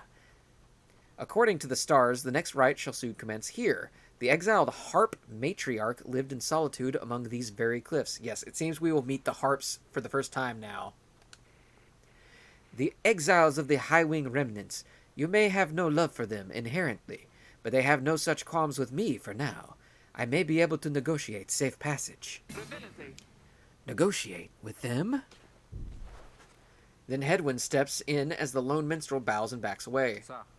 Hey, let's not decide on this just yet. We're not going anywhere right now, that much we can agree on. We'll decide how best to go ahead come morning. For now, let's take the rest of the afternoon and get our bearings. Jodariel glares at the sky as everyone else disperses. I can assume she was also in the Commonwealth War against the Harps.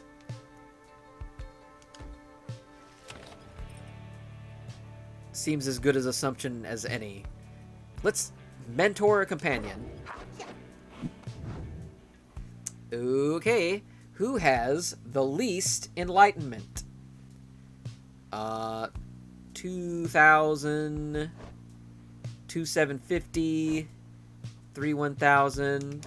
Okay, so he's lowest at 2,000 so far. Oh, obviously it is Sir Gilman. I don't know why I thought it would be anybody else but Sir Gilman. Alright, we mentor Sir Gilman then. I'm going to get to the end of this game, and it's going to punish me real hard for spreading out the Enlightenment this way. I get the feeling. This knight shall be your eager protege. You and Sir Gilman spend some time reviewing some of the specific aspects of the rites, such as the properties of the aura. You sense he gains something from it. Alright, so it's a flat 1,000 every time. Huzzah! Oh, Digitizable says definitely? Oh, no. Oh, so I'm not going to let any of these people escape the Commonwealth if I keep doing this, huh? Oh, no. I'm trying to be too nice to everybody and spread it out evenly. Uh-oh. Uh-oh, that's not good. Great wisdom clouds over this knight's entire consciousness.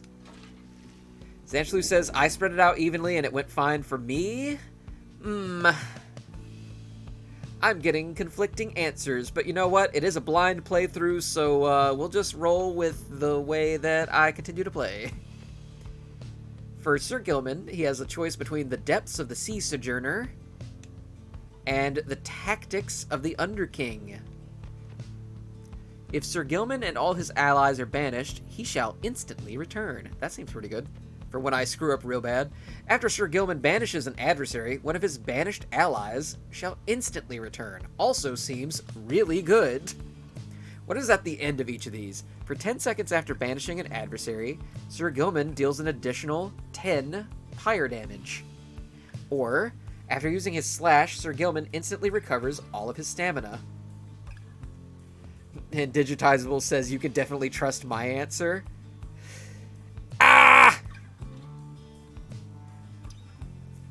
I would like to say that I could trust both of you.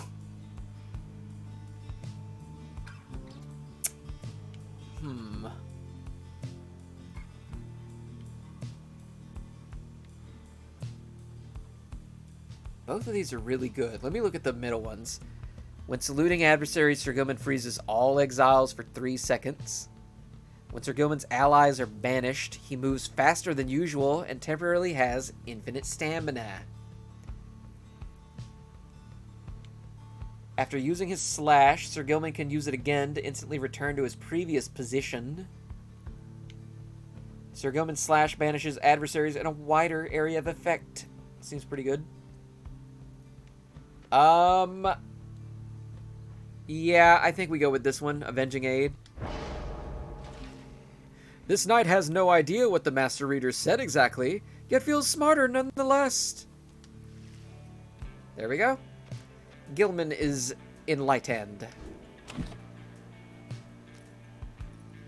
Well, if all of my friends are stuck down here in the Commonwealth with me, then so be it. We'll see what happens.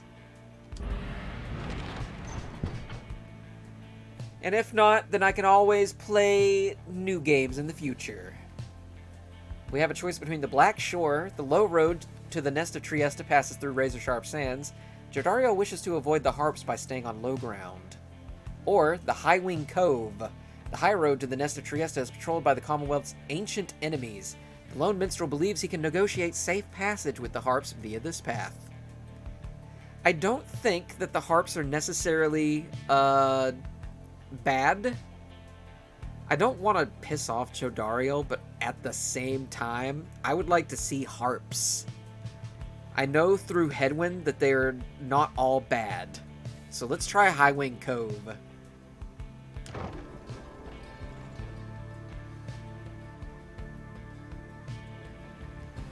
As we continue to drive through what is apparently hell. Show yourselves, you frightened little birds. All day long, winged shadows cross the sun. You are being watched. Jodariel is very unhappy about it, though the lone minstrel now attempts to calm her. Perhaps I can communicate with them. Please believe me, madam, when I say your enmity towards the harps had best be held in check here. Jodariel looks at him with fury in her eyes, yet he retains his calm demeanor. Soon she grants his request with a silent gesture. Then he calls towards the heavens. Good sisters, we are humble travelers such as you, and beg your leave. We journeyed by the sea and seek safe passage through your lands. We shall not disturb your hunting or your nests. The request is met with nothing but silence. You search in vain for any indication of acknowledgement. Then, without notice, one of them appears. Ah! They are not, they don't have arm. They just have wing. They are that kind of harpy. She swoops the minstrel up and out of sight before Jodariel can respond. Damnation! Wait here, I shall go find him. For a long, terrible moment, you're alone with your panic. Soon, however, the lone minstrel returns amid the sound of flapping wings. He dusts his cloak and calls out toward them. We thank you for your hospitality, good sisters. We shall be on our way. Having seen this, Jodariel returns, sullen. The exiles of Highwing remnants are letting you pass for now. It seems they are having some dispute within their ranks and wish no further troubles for the time. It is a warning, one that leaves Jodariel fuming. Ah! I definitely pissed off Jodariel doing that. That is unfortunate. And now we go up to a unicorn? Is that a unicorn? The thing's wicked. At last you arrive at the nest of Triesta, where the next rite is soon to commence. You cannot shake the feeling that unseen eyes watched your wagon's ascent and remain watching now. I kind of expected something bird-themed. I did not expect a unicorn of all things.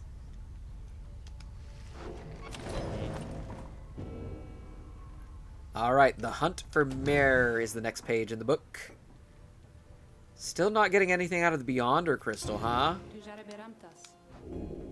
Yeah, nothing. Damn, bitch. I can't believe you gave me one for Ruki and then just never gave me another one. Alright. It's the hunt for Myrrh, in the words of Gol Golathanian, the Master General. My emperor lay there, bleeding and alone, stranded in a bitter land beyond the river. With fleeting consciousness, he understood the folly of his quest, and the folly of his rule over his country. Thus did he await the last embrace. It was the imp Haub that nursed him back to health, and warned him often of the dangers he would have to face. Many enemies of Myrrh would come in search for him, some under employment by the rope collar, some longing openly for cold, uncomplicated vengeance. I was one of them. I plunged into the river willingly. We needed to be sure that he was dead. Damn, did they hate this man.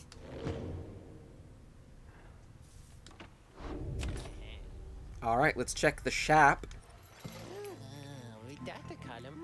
Oh, hey, you guys. What brings you way out here? No, wait, don't tell me. I don't want to know. All I want is you to get the best deals in the downside. Alrighty then. A righteous flame. After dousing the adversary's pyre, the bearer's pyre is restored up to 5 pyre health. Any adversaries banished by the bearer take longer to return. A pinch and a dash of stardust are both pretty good. This also seems pretty good. Being able to get my flame back. I think maybe it's time that I stopped investing so much in that one contract. The long-term investment in the money is really good, but also I need I need to stop taking so much damage just making money during the entire Rite. So let's get the Righteous Flame here. Yeah. The Righteous Flame. I don't know if I'm ever going to use Jomware's Fang, but I want to keep it because it is legendary. I appreciate you doing business, and you guys be sure to tell your friends, okay? Alright, we commence the Rite. Probably the last Rite I will be attempting tonight. Zanshlu says, I'm glad I'm not the only one who goes, ooh, money item. Hey, I played through Hades. Anybody who has played through Hades and met Hermes and gotten all of his boons, you know what it is. You and your fellow exiles gather on the blasted lands called the Nest of Triesta, expecting the imminent commencement of the rites. You see no sign of any adversaries, but then you hear a whooshing sound above. Oh my goodness, she's pretty. It's a winged woman. This, then, is what passes for the Nightwings now. Such rabble. Not even dressed for the occasion yet. It seems the scribes have little pride in their tradition. Hold your tongue, little bird. We have not come for talk. No, you have come on behalf of your commonwealth. Mark well my words, you horned filth. I almost said honored filth, which is, definitely not what she said. When at last we free ourselves, your home shall burn. Ah, I took them as non-violent. With that, the harp swoops off as Jodario glowers after her. Winged warriors from the mountainous offskirts of the Commonwealth, where they are feared. They fled to their mountain nests, awaiting the day when they would darken the skies and retake the land. It is only then that you realize another harp has come. Oh, she is also pretty. Why are all the harps so pretty? Are they only a race of women folk? Is my question. She is quite serious, I assure you. I can help you sort her out. It's in our mutual interest. You know not of my interest. Let's give this another shot. Hi, my name's Pamitha Thane. Pamitha Thane appears to be one of the winged harps of the High-Wing remnants, now bound in exile. Zanshlu says, harps are pretty. The surly one back there, that was my blood sister. No need to judge her harshly, though. We've only met just now, though I must say, something about you reminds me of her. How dare you implicate that I have anything in common with your ilk? Just then Hedwyn shows up to intervene. He whispers something to Jodariel. No, Hedwyn, you cannot be serious. Jody, I'm asking you to trust me on this one. Am I perhaps interrupting something? Say, by the by, however did you make it all this way across the sea? Didn't see you fly in. Trust is something I am loath to give away, Hedwyn, but you have set our course thus far, and I have followed. So do as you must. That sandalwood had better have an explanation for all this. Jodariel storms off as Hedwyn turns to you. What's your take on this one, my friend? Our informant wants someone for each mask. I hadn't expected we'd run into a harp, yet here she is. What are you getting from her? You turn your attention to Pamitha, who has been watching you with bemused interest. Ah, a reader, are you? Pleasure to make your acquaintance, darling.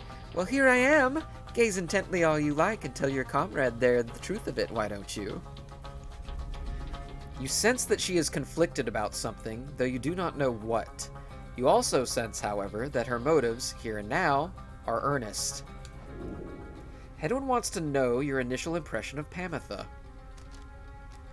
You're willing to take Pamitha at her word and see in her the potential for a valuable new ally. It may be that her training gives her some resistance to your scrutiny.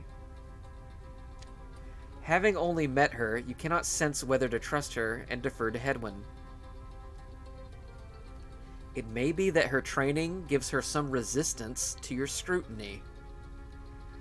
What, like, the dancing lady from Disco Elysium?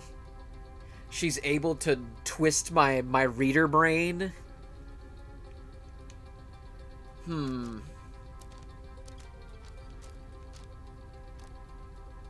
I'm gonna say I express my reservations on this one. I want to just be tentative. You tell Hedwyn that you have several misgivings about Pamitha and suggest caution before accepting her into your ranks. I share much of your concern about her, my friend. It's just, I have to give Sandalwood the benefit of the doubt, as well as Pamitha.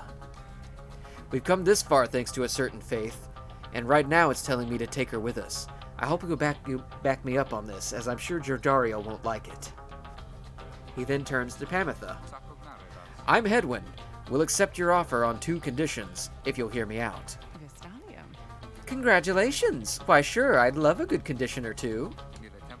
First, after we're finished here tonight, you come along and make sure that your blood sister and her friends don't give us any trouble when we're headed out. Second, you'll have to find a way to get along with Jordario, whom you met earlier. Brilliant! I had no plans to stick around here anyway. As for your demon friend, no doubt we'll get on famously. Now, I don't suppose you have an extra set of rhymes I could use, because I think the rite is getting started. You look up and realize that she is right. Pamitha Thane joined you. She has a score to settle. Alright, here we go, under the stars of the massive dead unicorn, where we fight the winged beasts.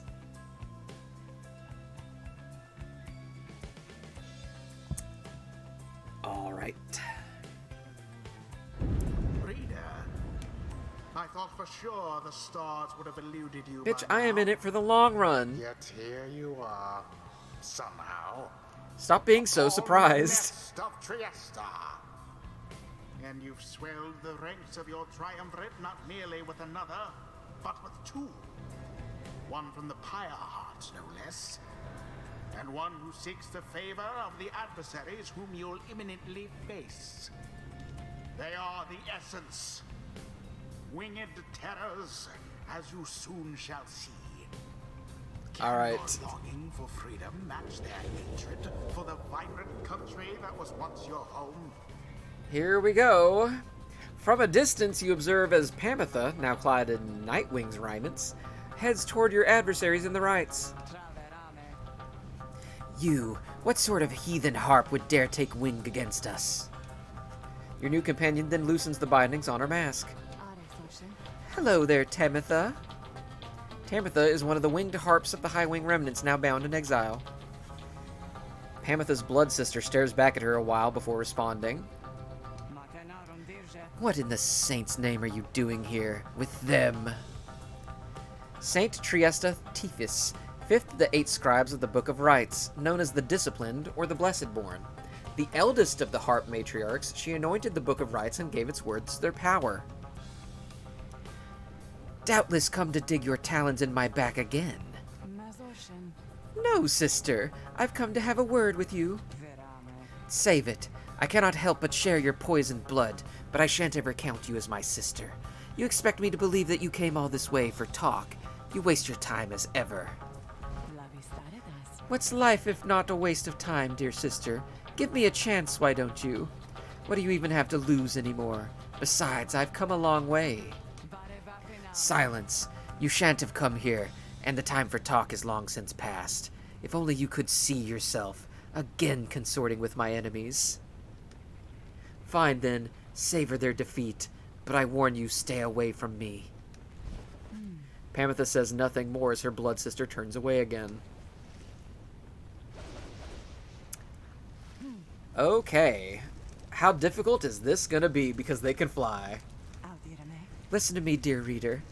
Oh, reader darling, the rest of you are ill-equipped to navigate this place. Let me conduct this ride on your behalf, and my wings will bring you victory. Dear lady, your words ring too true. This knight is flattered that you have not eaten him, as is the tendency among your kind. This knight hereby volunteers his post in the triumvirate for thee. Sir Gilman, I literally just got you, man. He refuses to participate in the rites this night so that Pamitha can face her sister, and probably also to avoid being eaten by the 3 other harpies, I assume. You observe the treacherous terrain. Pamitha should be better suited to the rites here than the rest of you.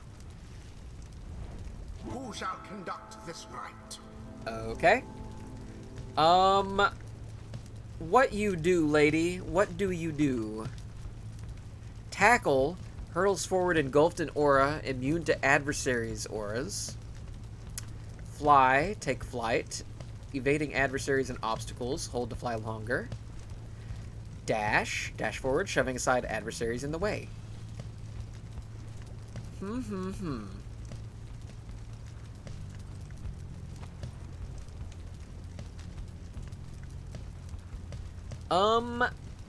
Let's give her the Righteous Flame, and, let's upgrade it some. Why does the upgrade not go up? Upgrade goes from 5 to 5, and that is not much. What if I use the +2? It needs to be upgraded twice to go up once. That is, a letdown. And yet, here we go.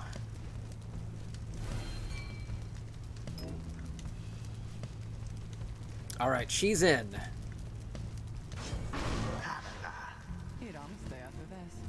Why, I thought you'd never ask there, darling. I accept. If the little bird is going to conduct the rites for us, then I shall not. Oh, okay. Well, 2 of them are sitting this one out. I see. 2,000, 3,100, 2,500, and 2,350. Alright. Hedwyn goes in at 2,000 enlightenment. So let's put him in. Hedwyn. You can count on me, my friend. And then between these 2, it's Tizo once again. Tizo. Shri Kree means Tizo promises to do his best against Tamitha and the Essence. It is done. Come then, sister. Perhaps when we are finished here, you'll spare a moment of your time. I shan't be tricked by you again, Pamitha. How poetic that we meet here in the downside. I can think of nowhere else where I would rather see you rot for what you did, to our people and to me. Drama! Pamitha seems to sense your presence and then catches your attention. Hello there, reader darling. If I'm to be at your mercy in all this, I'd like it very much if you could minimize how often I'm to wallow in a state of banishment. Quickly, let me show you what we Sisters of the High Wing Remnants can do. Hold X to fly. You put yourself amidst a feud between 2 sisters? I sure do. That seems entirely unwise. Even for you. Tread lightly around that exiled Pamitha. Her kind's all but forgotten Saint Triesta's grace. She seems not to have feet either, which is interesting. But at the same time, she does not naturally cross over these gaps. Alrighty then. Press RT to dash. Pamitha's dash knocks others away. And then hold B to tackle. While tackling, Pamitha cannot be banished.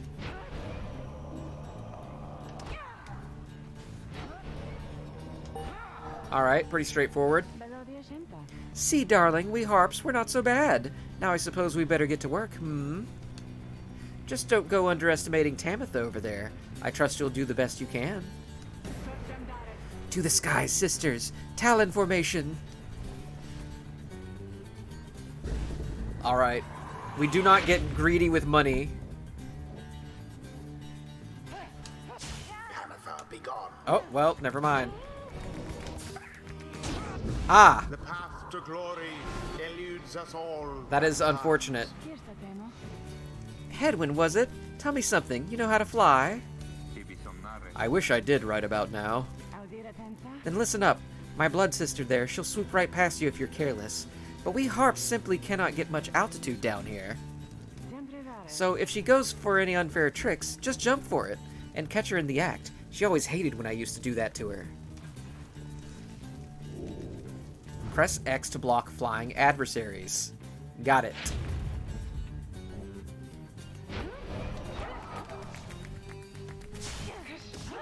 Got him.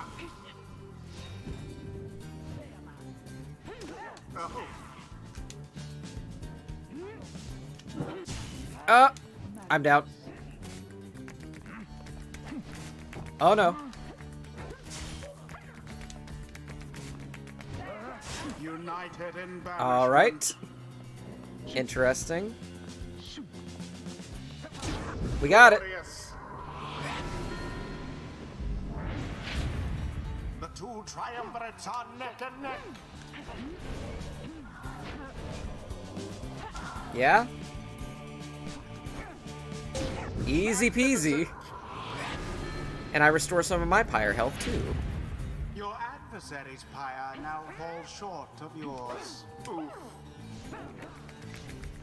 A bit of a blunder. Oh, okay. Uh-oh. It's okay, it's okay. It's okay, it's okay. Banishment. Alright, you have landed in, the poo-poo. Which is... Oh, I also landed in the poo-poo. Get dunked on. Extinguish now. I have been extinguished. Uh-oh. That's not good. Pamitha! Pyre sputters. Oh, Pamitha! Alright.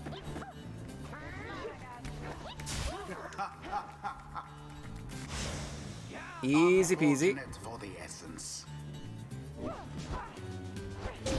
And we go back in and we heal a little bit of Pyre health.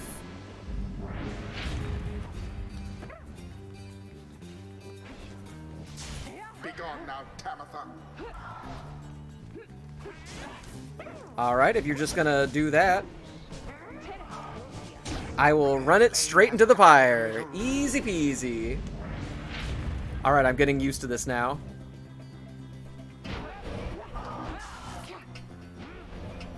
No, no, no. Tamitha banished. No, no, no. I do it again. All the glory. Damn you, Pamitha. You are no true Thane. To think that you have the gall to call me sister still, after everything you wrought upon us. Thane is a feared clan of the High Wing remnants. Pamitha and Tamitha are its surviving members. I hate to break it to you, Tamitha, but I don't think my actions, however much they hurt you, had any effect on our familial status. Look, I know I wronged you. That's why I'm here. You don't know my side of the story. Your side of the story? If I wanted to hear more lies and deceptions, I ought to have asked the Commonwealth to stay my sentence for a while. Well, if you have come all this way to face me, Pamitha, then come and do it.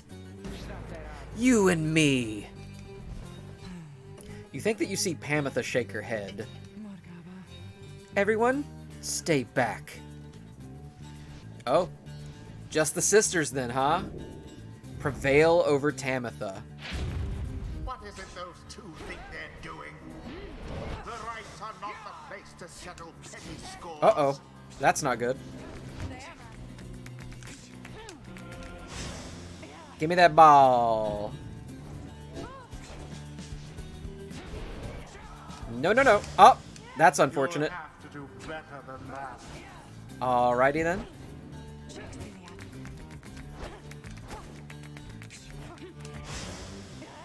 Give me the ball, I said.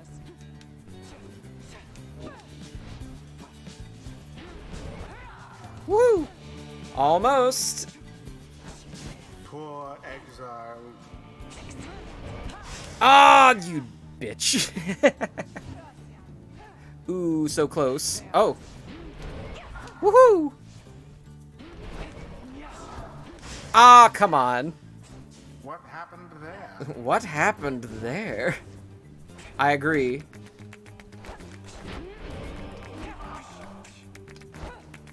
So Tabitha's the better sister then. Let us continue Well, that's, with the merry way. annoying. No, no, no. I will get it. Ah, come on. Her trail. Transpired there. No, no, no. Give me the ball. Bring me the lamp. I win. I win. I'm the superior harpy. Their adversaries must be rather shaken after that. Good. Shake 'em. The ceremony is complete. You Commonwealth filth. Only through that traitor's help could you have beaten us. You postponed the coming of our liberty, but we are ever patient, and our sisters on the other side shall have their day, with or without my aid. Tamitha, please, wait. You found good company there, Pamitha.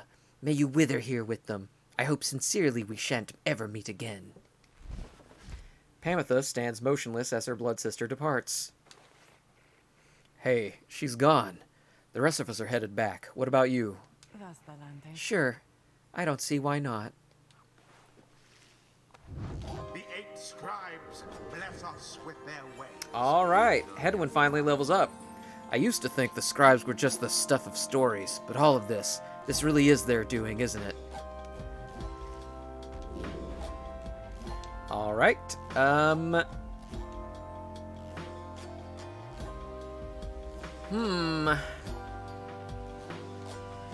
They're all always so good.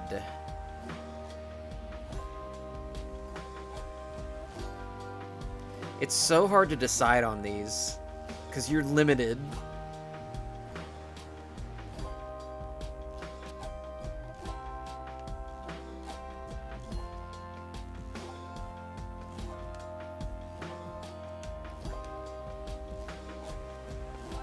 This one's really good now that I learned how to fight the flying adversaries. When Hedwyn jumps into airborne adversaries, he just banishes them outright. That is really good. I think we'll start heading down this path. Everybody else just got a little bit. Tizo finally levels up too. Tizo appears to have a certain depth of knowledge. Tizo just had a flash of inspiration about his role in the Rites and as part of the Nightwings. Alrighty then.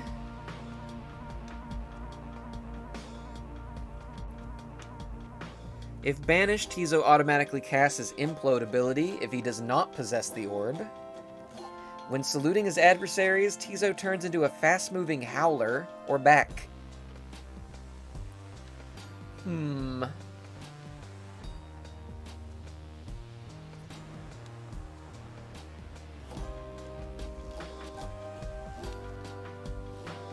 I think if banished, Tizo automatically casts his Implode ability. Just seems safe. And then Pamitha got some, but not enough to level up, unfortunately. Until the stars align. The group's getting a little big now. Gotten quite a few people in the ranks. I wonder if she is the last one. Considering they had already mentioned the Harpies to me, like, way further back.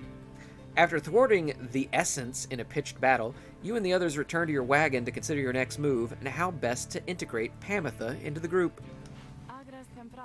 Don't worry, I won't be staying any longer than it takes. I like my air fresh so I can sleep up on the roof.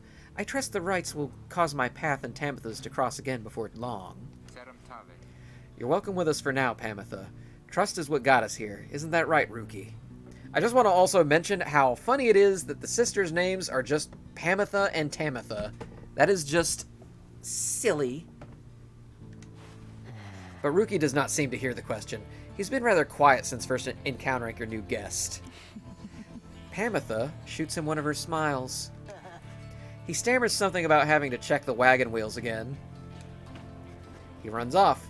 During this discussion, the minstrel pulls you aside. Reader, I ask a moment of your time outside. Alright. There is somewhere I may ask we go, here in Black Basin, Reader. By your leave, of course, provided that the stars allow it. Would you look upon them for us, please? Alright, looking towards the heavens. Instead of going north this time, we go west to Lu, the vernal star. The vernal star burns bright over the densest woods in Black Basin. It's a cherry blossom tree, which looked like more scorpions around it. The glade of Lu directly due west. Then it is just as my client indicated. According to the stars, the next rite shall soon commence here. The great sap scholar Lu Sklorian here vanish the root titan limbless Erizek. This client of yours, our informant, Sandalwood. He entrusted us with this wagon, this quest. Why? What does he want from us? You may ask him yourself. He awaits us somewhere in Wakingwood due west. How do we find him? He shall find us. It seems you are soon to finally meet Sandalwood. At dawn, you shall have to cross a single narrow path leading west, where he supposedly awaits. But there is somebody who wants to speak here in the wagon. It's the Beyonder, of course. Actually, no, she doesn't have shit to say to us. Never mind. Pamitha's moonshine kept close at hand in the off chance of a good occasion or a very bad one. She likes to drink, and apparently her drink has a snake in it. To each their own. You approach Pamitha, who has kept to herself since she joined your small band. You sense she is unaware of you as she preens her flight feathers, but then she speaks up before you can do the same. Come to check on me, dear reader darling. In those first moments when we met, the misgivings you relayed to that nice Hedwyn boy, I wouldn't have trusted in me either. One of your kind's ancient enemies just happens to insert herself into your group, and you just go with it. However, I assure you that my motives here are plain. You'll see. I have business with my blood sister Tamitha and nothing more. You briefly met, I think. She's quite a catch. As to the little quibble between us, well, it's a long story all in all, one that's frankly no one's business but hers and mine. Surely we'll run into her again. Maybe not soon, but in time. And we have the rest of our long lives to wait. Anyway, happy to aid you in your quest until such time, especially to the extent that it aids me in mine. A simple exchange. Until then, stay vigilant, darling. You needn't concern yourself with making small talk with someone like me. And besides, we harps have a saying, liars abound. She swoops away before you can respond.